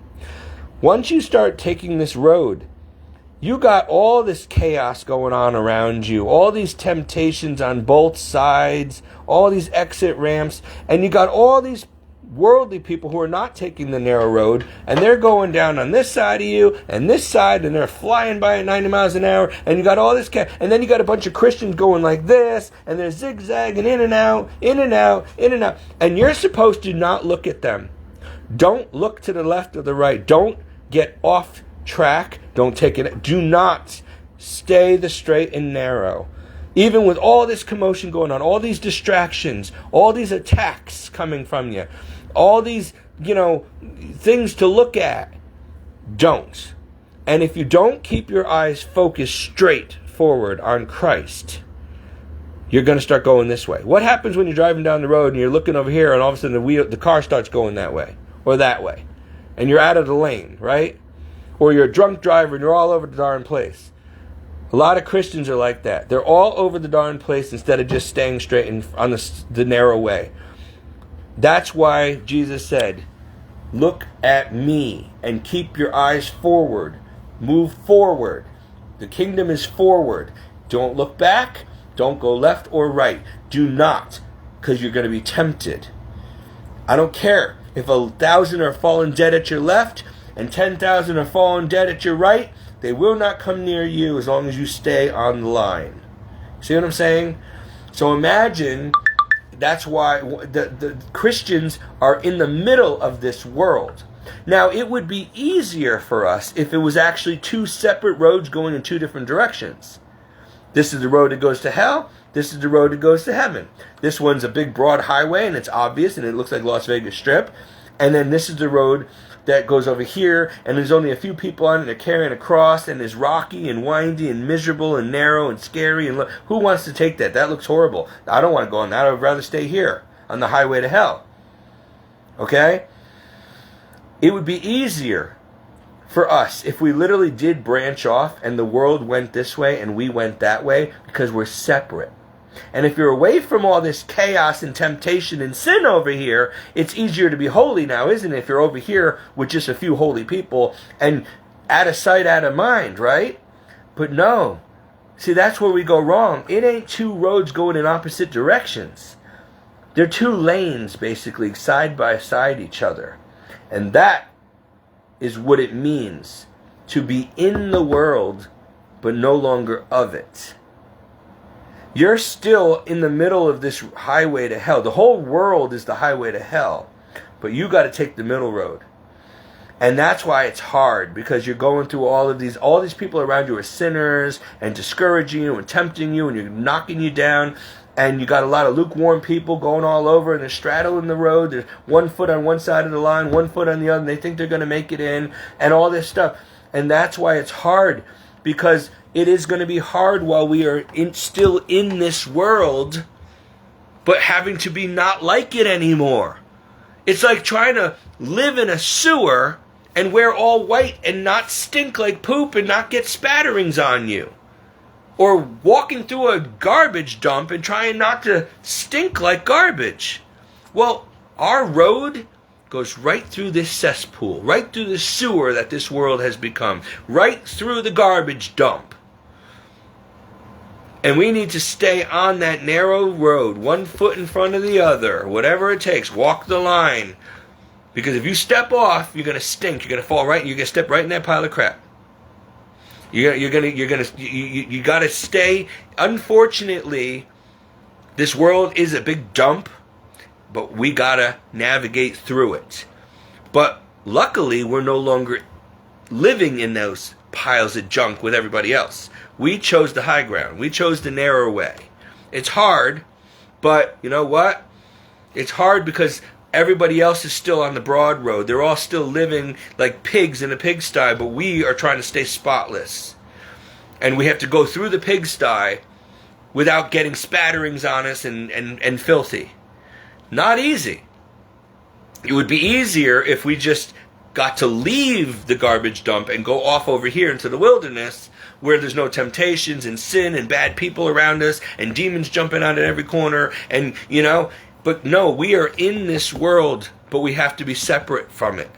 Set apart, holy unto the Lord, but still in the world, but no longer of this world, no longer like this world. We are of the kingdom. Our world is in the kingdom. It's not of this world anymore. When we came into Christ, we are now adopted into the kingdom. So just like Jesus said, my kingdom is not of this world. This is the devil's kingdom. This is not my kingdom. Now, the same could be said for his children and servants. Jesus' children and servants, we Christians, this is not our world. This is not our kingdom. Our kingdom is somewhere else. So we need to navigate. We are here, but we are only journeying through now. We are not going to set up tent here. We don't belong here. And even if we could go back, we wouldn't want to. It wouldn't be the same. It's just not the same. It wouldn't be right. We're not pigs that you took out and washed out and then put back and then going back in the mud. We are no longer swine. So we don't belong here. We're eagles now, and eagles soar the heights. They don't walk in filth with the chickens. Everybody else who doesn't have God is a bird of their prey. They get eaten. They're chickens. They're pigeons. They walk around their filth all day. But when you're a Christian, you are flying at new heights. You are an eagle. The eagle could fly above higher than anyone else. And he avoids them.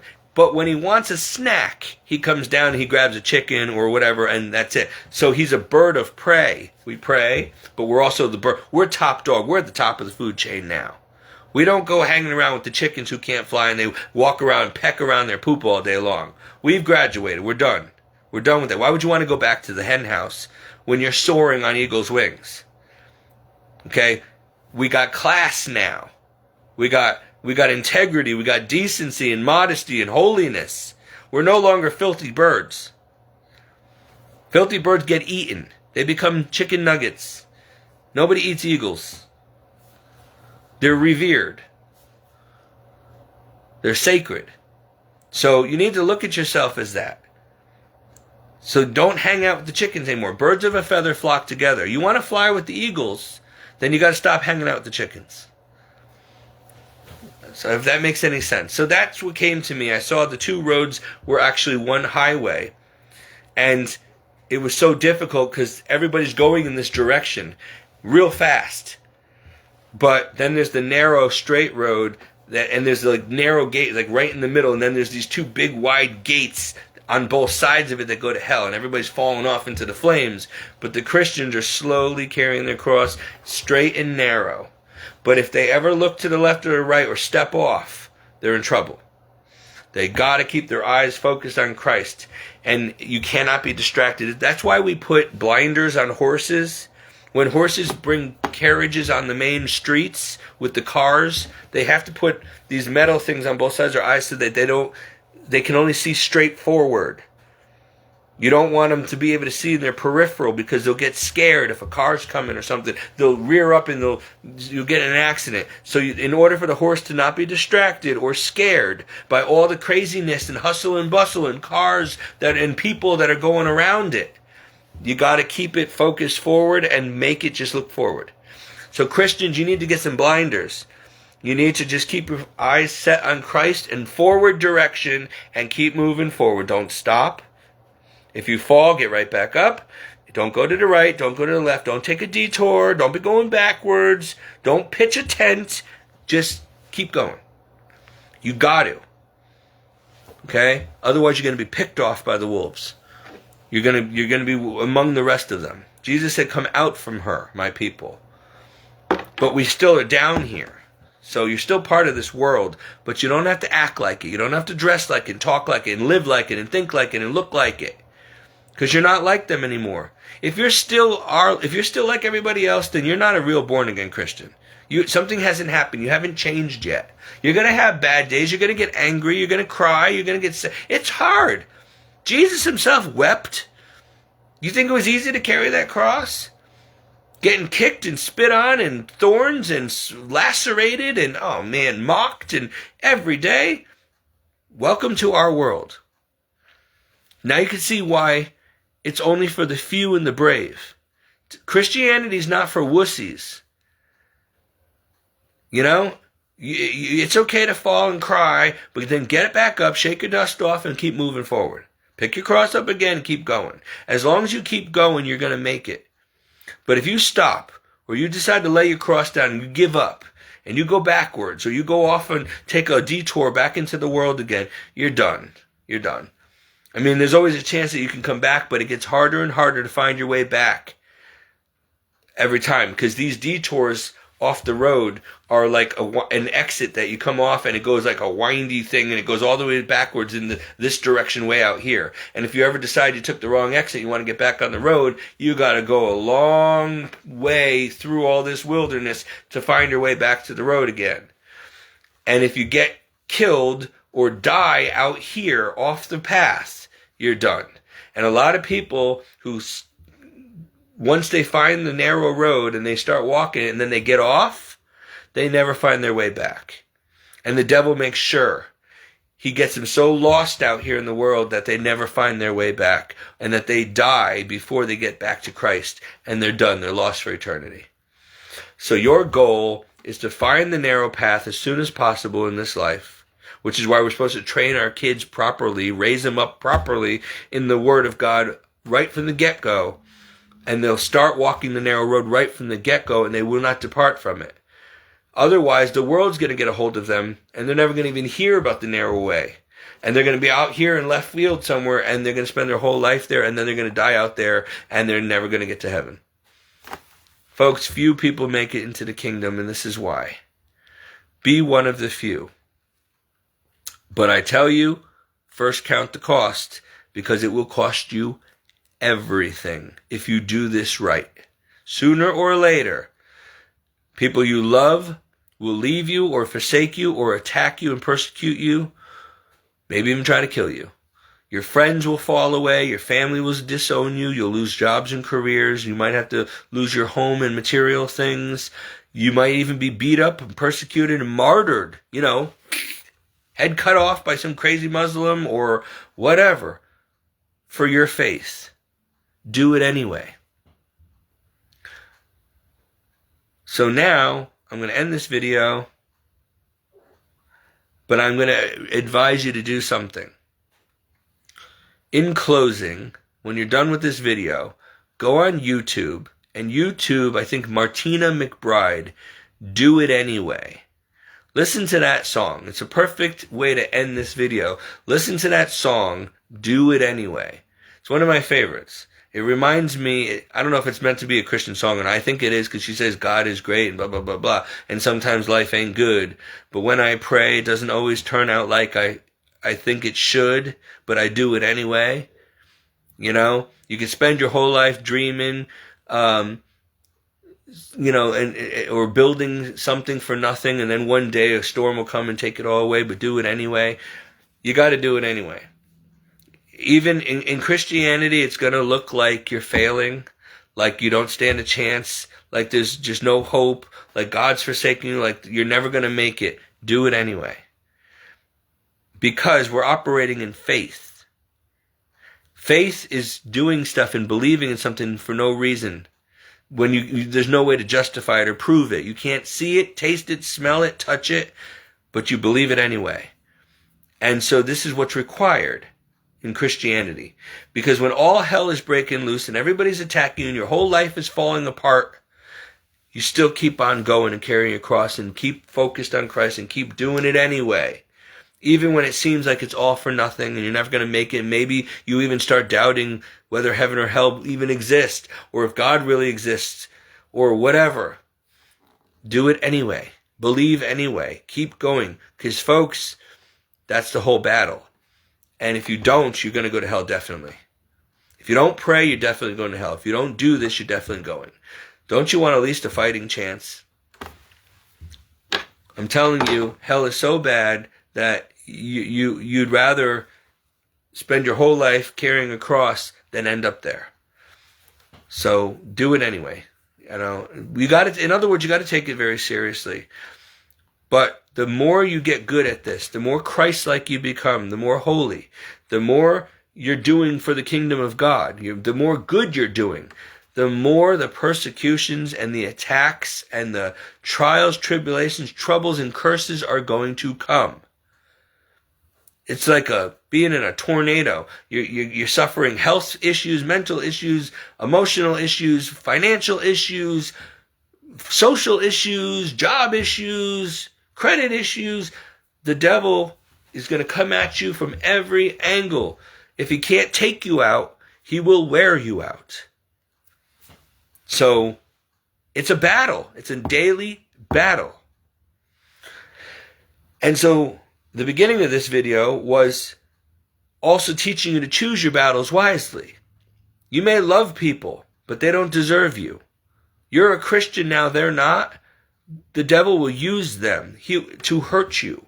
Sometimes you have to walk away. As much as you love people, pray for them from a distance, love them from a distance, always forgive, but it doesn't mean you have to let them hurt you and treat you like a doormat. Doesn't mean you have to go into the snake pit.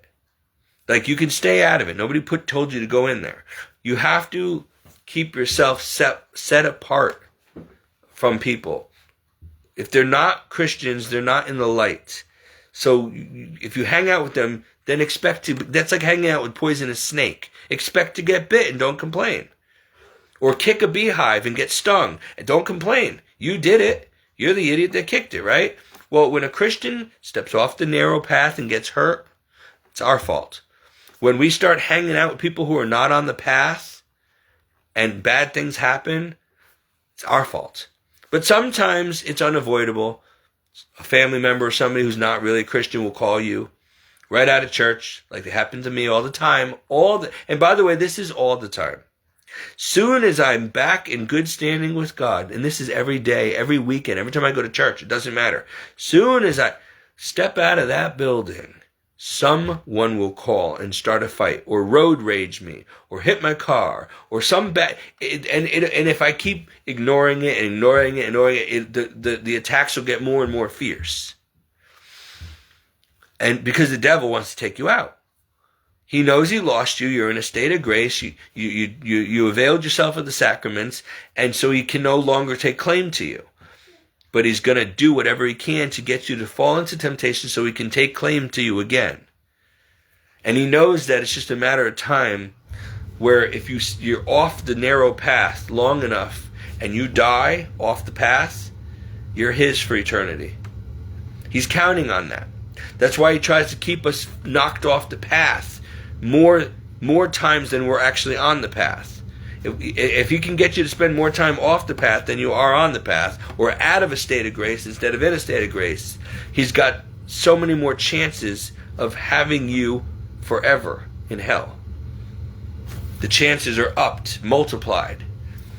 That's why it's important to be holy and stay in a state of grace so that it's as easy as breathing eventually. If you get to Padre Pio status, it's going to be so much easier for you to avoid temptations and sins. And you'll know, like, okay, I'm not going to look at that video because I know it's going to stir something into me and it's going to make me want to masturbate. So I'm not going to even look at that. And I know it. I'm not even going to take a chance. It might look like it's innocent, but I have a feeling that somebody's going to take their clothes off and go in a jacuzzi or something in that video, or they're going to be scarcely dressed or some stupid thing, or they're going to use suggestive wording and it's going to make my mind go there and I'm going to fall into temptation. So if you have to avoid the internet, avoid the internet. If you have to avoid certain people who do not live and behave and speak like Christians, in other words, another reason you can't hang out with worldly people is their mouth is constant sin or perversion, and it puts the seeds of sin, the ideas, into your mind, right in front of your face, and you're gonna fall. You're gonna fall. It's like if I was an alcoholic and I'm trying to stay on the wagon, and then I keep going and hanging out at a bar, and my best friend's a bartender, and I'm sitting at the bar and he's pouring shots right in front of me. It's going to be very hard not to fall into the temptation and just maybe one. And then you're done. So you stay away from the bar and stop hanging out with your bartender friend, at least when he's bartending. Stay away, avoid the near occasion of sin, the approximate occasion. It's not enough to just stop sinning. Once you stop it, you got to stay away from it. I know this is immature, but think of it like this. When you take a dump, imagine sin being your turd in the toilet. You don't keep it. You don't let it stay there and marinate for hours. You want to flush that thing and get it as far away from you as possible once it comes out, right? You don't just say, "Ooh, let's look at it and take a picture, leave it for the next person, and maybe leave it there for a couple weeks." No, it's disgusting, it's vile. You want it gone, before it smells, before you have to, before it becomes a problem. So that's how or if you're walking in a dog park, you're going to try to avoid the piles of dog poo, the landmines. You're not going to go purposely stepping in it or stepping close to it and see how close you can get without it getting on your shoe. Or without smelling it, right? You're not playing with fire, right? You don't sit as close to a campfire as possible so you can feel the flames singeing your skin. So hello, don't play games. Get rid of it. Avoid it. You know what I mean? You avoid that thing as if it were a pile of turd that needs to be flushed. That's why we have toilets. We flush it. We don't save it. Put it in the fridge for later. No, we get rid of it. It's excrement. You need to see evil and sin that way, and bad people as that. Flush them as fast as you can. When they come near you, flush it. Spray the air freshener and get rid of them. Don't hang out with them. You're going to start smelling like them. You're going to end up stepping in them. You're going to become that thing. Get rid of it. So don't let it tempt you. Don't let it hang around you. If you're an alcoholic, stay away from the bars. If you're addicted to porn, stay off the internet. And stay away from loose people who have no morals and self-control. You're going to fall into it.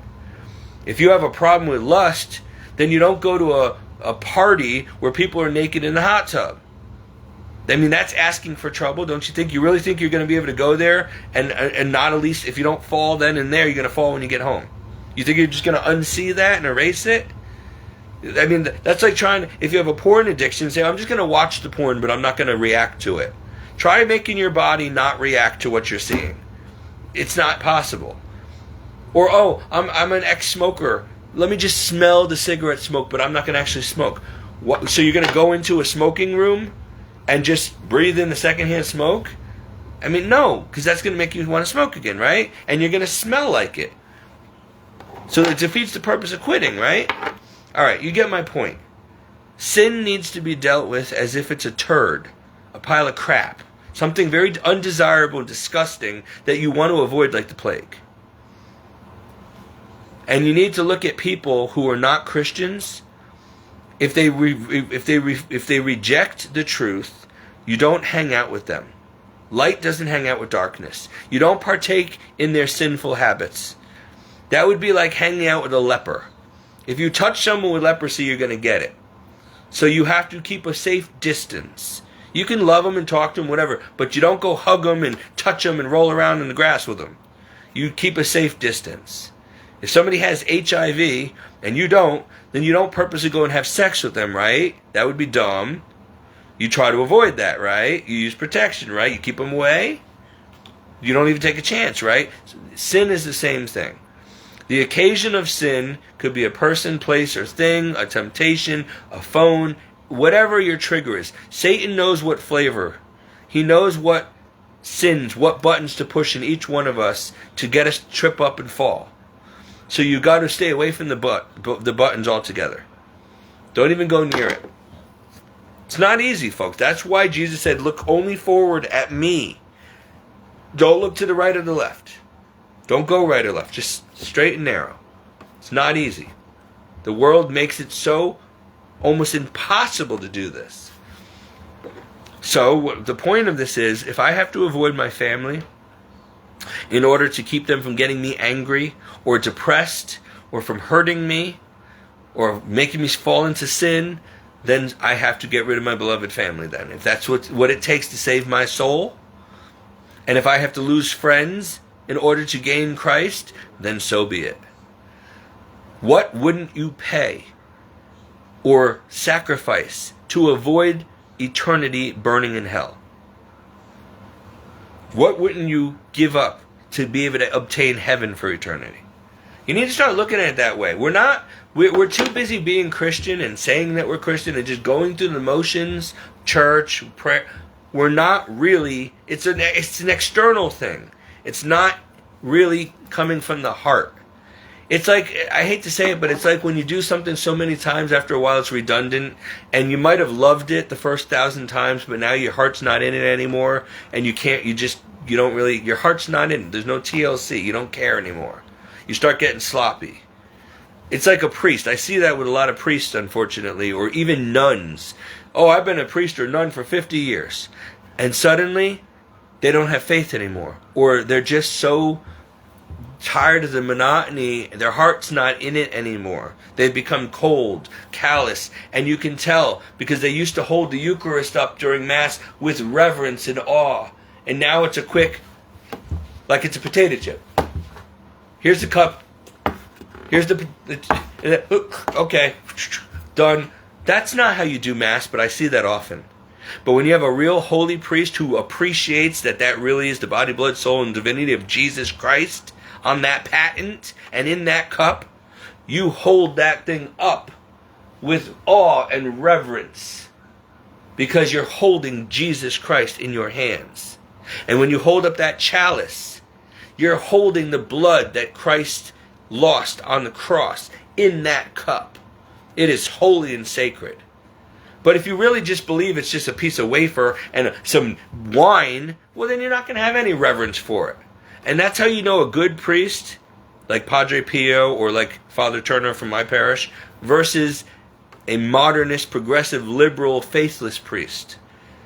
There's no reverence in the Mass. They really don't care. They just throw the host up and throw it down in the paten as if it's a potato chip. They treat it as if it's nothing, and they shove it in your hand. And that's why I can't stand when people go like this. When you have the option to kneel, if you can kneel and receive on the tongue, or at least receive on the tongue, whether you're kneeling or not, and you go like this, ooh, it gets me so mad, because you're not supposed to be touching that.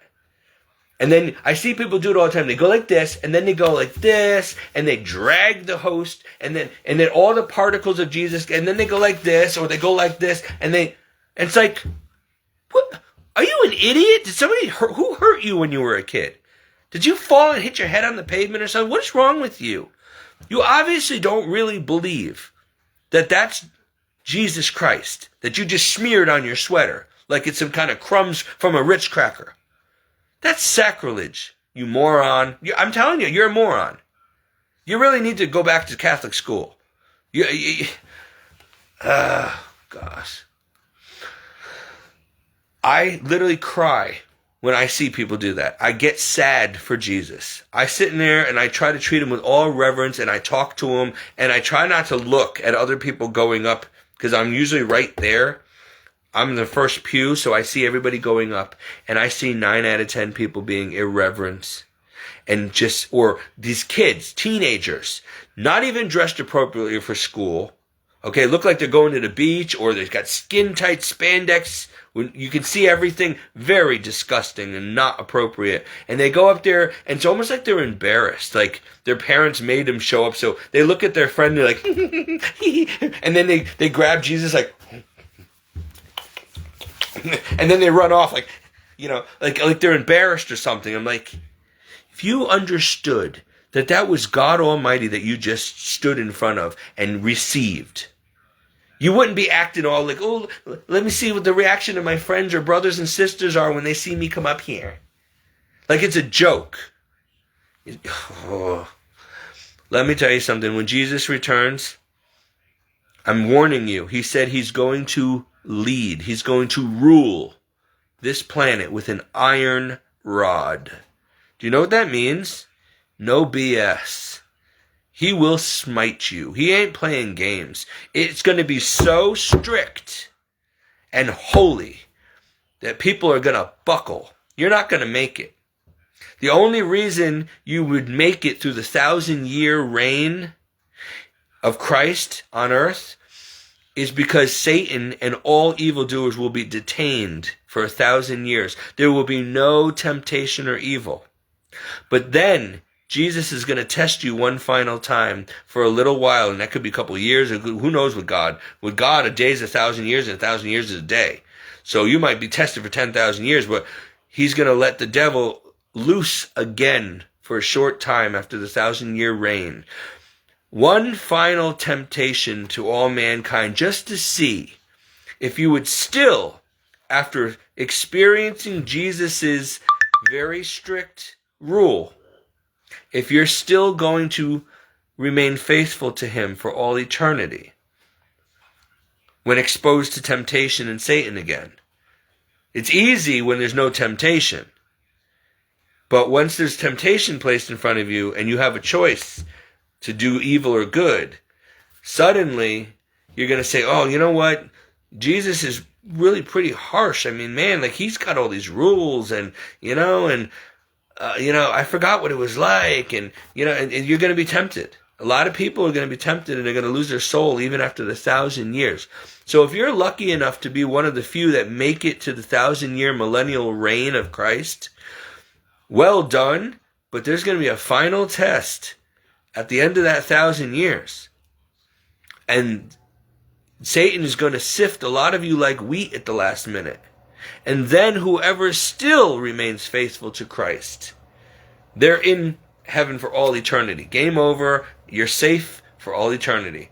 But God ain't taking this lightly. He's not taking any chances. You know how hard it is already to get there right now. And when he comes, those people who already made it through the narrow gate, or who are still faithful when he returned in the flesh, you're going to have 1,000 years to see how it's going to be in heaven. And then you're going to have one more choice. He's going to say, okay, you've experienced what it's like to be under my kingship for 1,000 years, under an iron rod. Now, I put before you again a choice. Heaven or hell. I'm not looking for prisoners here. If you don't like it, if these 1,000 years have not been pleasant for you, there's always hell. Which is still going to be worse, but does anybody want to get off now? Because if you remain, this is what it's going to be like for all eternity. So if you like this, then you're good to go. But if any of you decide you want to pull a Lucifer again on me, now's your time. And so there's going to be people, believe it or not, even after they got to experience Jesus for 1,000 years, there's going to be a few that are still going to end up screwing up and falling for Satan's deception again, and they're going to reject or rebel against Christ again and lose their soul at the end of the 1,000 years. So it ain't over until it's over.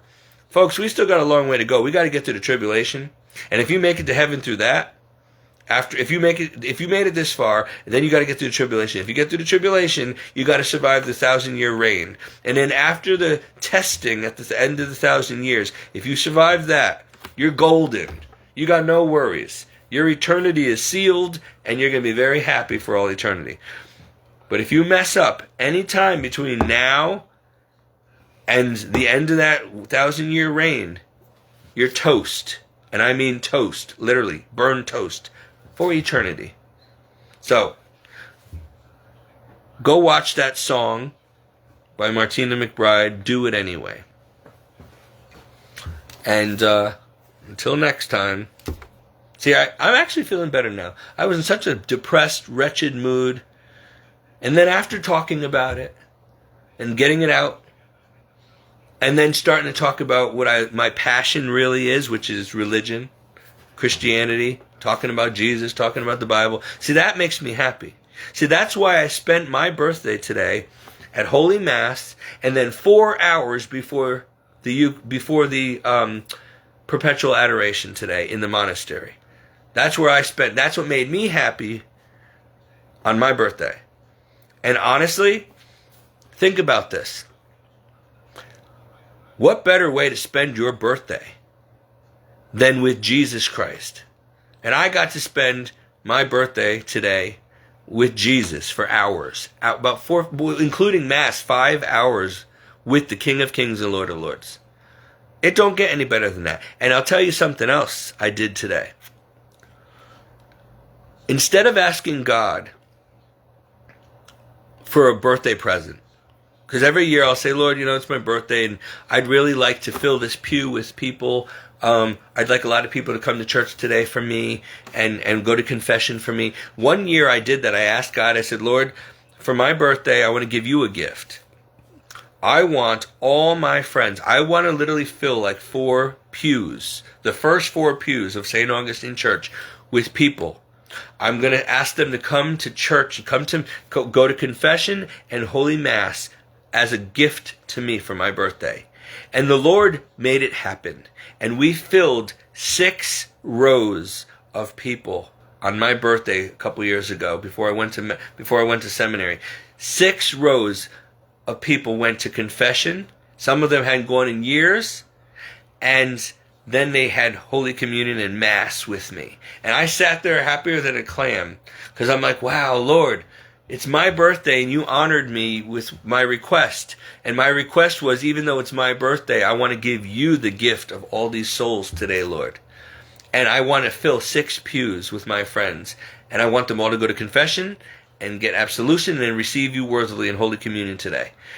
And God made it happen. And then afterwards, we went out and we had a great time. We had like a pizza party, and then people slept over, and people were over my house for 2 days straight. We were camping out in my trailer, and it was awesome. So this year I asked Jesus, I said, Lord, I'm not going to ask anything really from me this year. I want to give you, I'm going to offer up this Holy Communion and this Mass in thanksgiving for 45 years of life. I want to thank you. I want to give you the gift on my birthday. I want to just thank you and spend the day with you, thanking you that I have been given, when I don't deserve it, 45 years of life.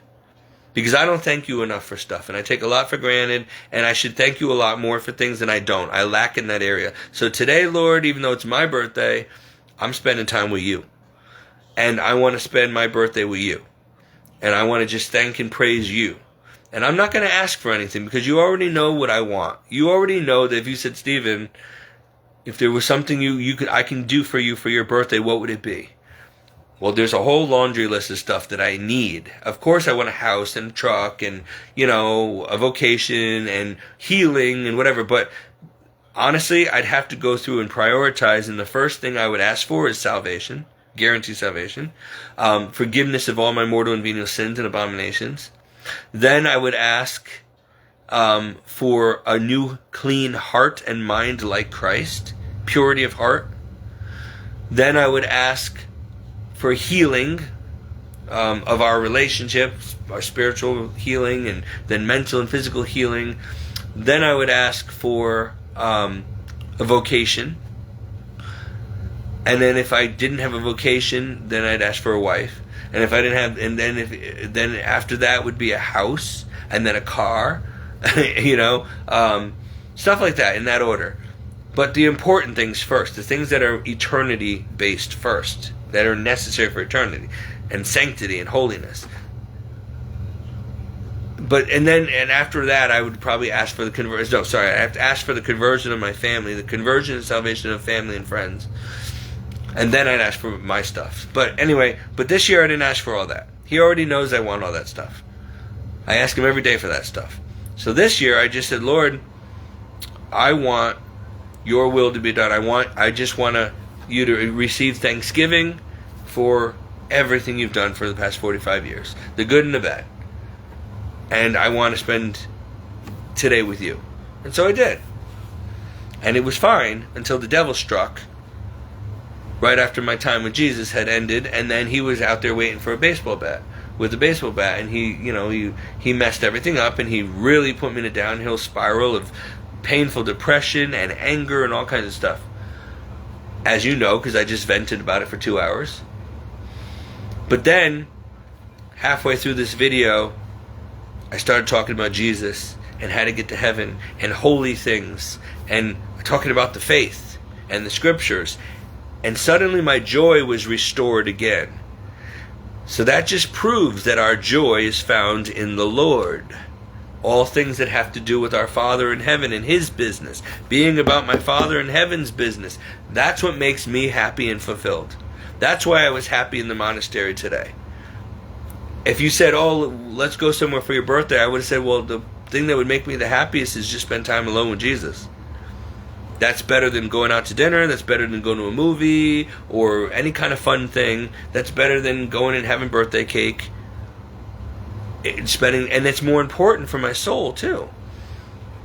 So, yeah, my family and friends were not around this year to enjoy my birthday with me and celebrate my birthday. But I got to spend my birthday with Jesus this year. It don't get any better than that. I'm sorry, I love you all, but you know what? If it came down to choosing you to come to my party or Jesus, I'm choosing Jesus. Maybe I'd like you all there, but today it was just Jesus. And so I'm honored that He allowed me to spend quality time with Him.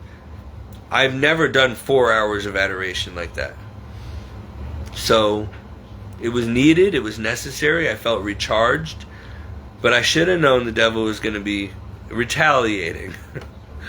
Because the more you step in and go all in and dig deeper in your faith, the more you really press in and do more rosaries, more prayer, more adoration, the more the devil gets a bigger baseball bat and starts swinging even more.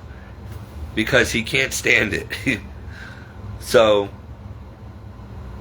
especially because the powerful things that are going on when I'm at Mass and when I'm having communion with the Lord after receiving Him in Holy Communion, I'm praying against the devil.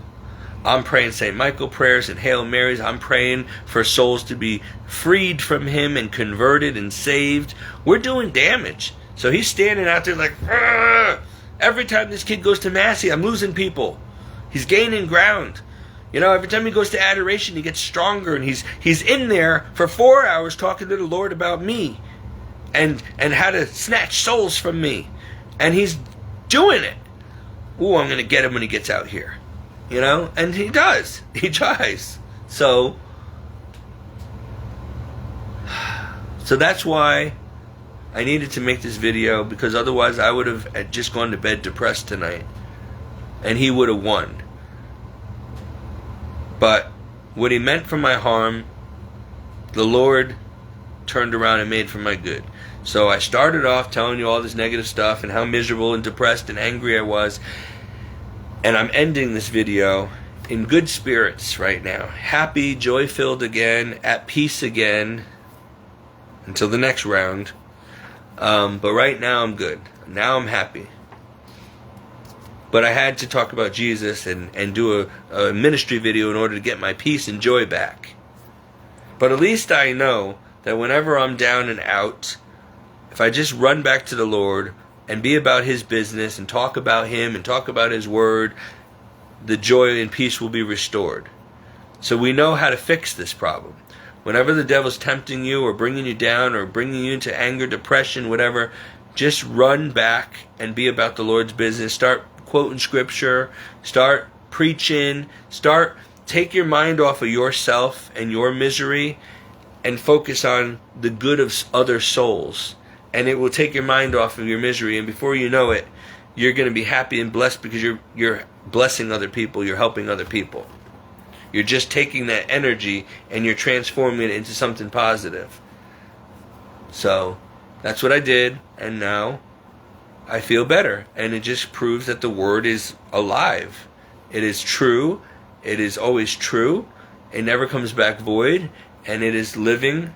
And this is a living testimony that the faith is correct and that Jesus Christ is Lord and that the Bible is true. I just gave you more proof, another example. So anyway, go listen to that Martina McBride song, Do It Anyway. And until next time, and please pray for me. I mean, that's what I need more than gifts. If you really want to give me a birthday gift, you want my birthday to be good this year, pray very much for me. Rosaries, chaplets of divine mercy, offer up mass for me. You know, like literally have masses said for me this week. Offer up your suffering for me. Keep me in your prayers. That's the greatest gift you can give me, is praying for me. God bless.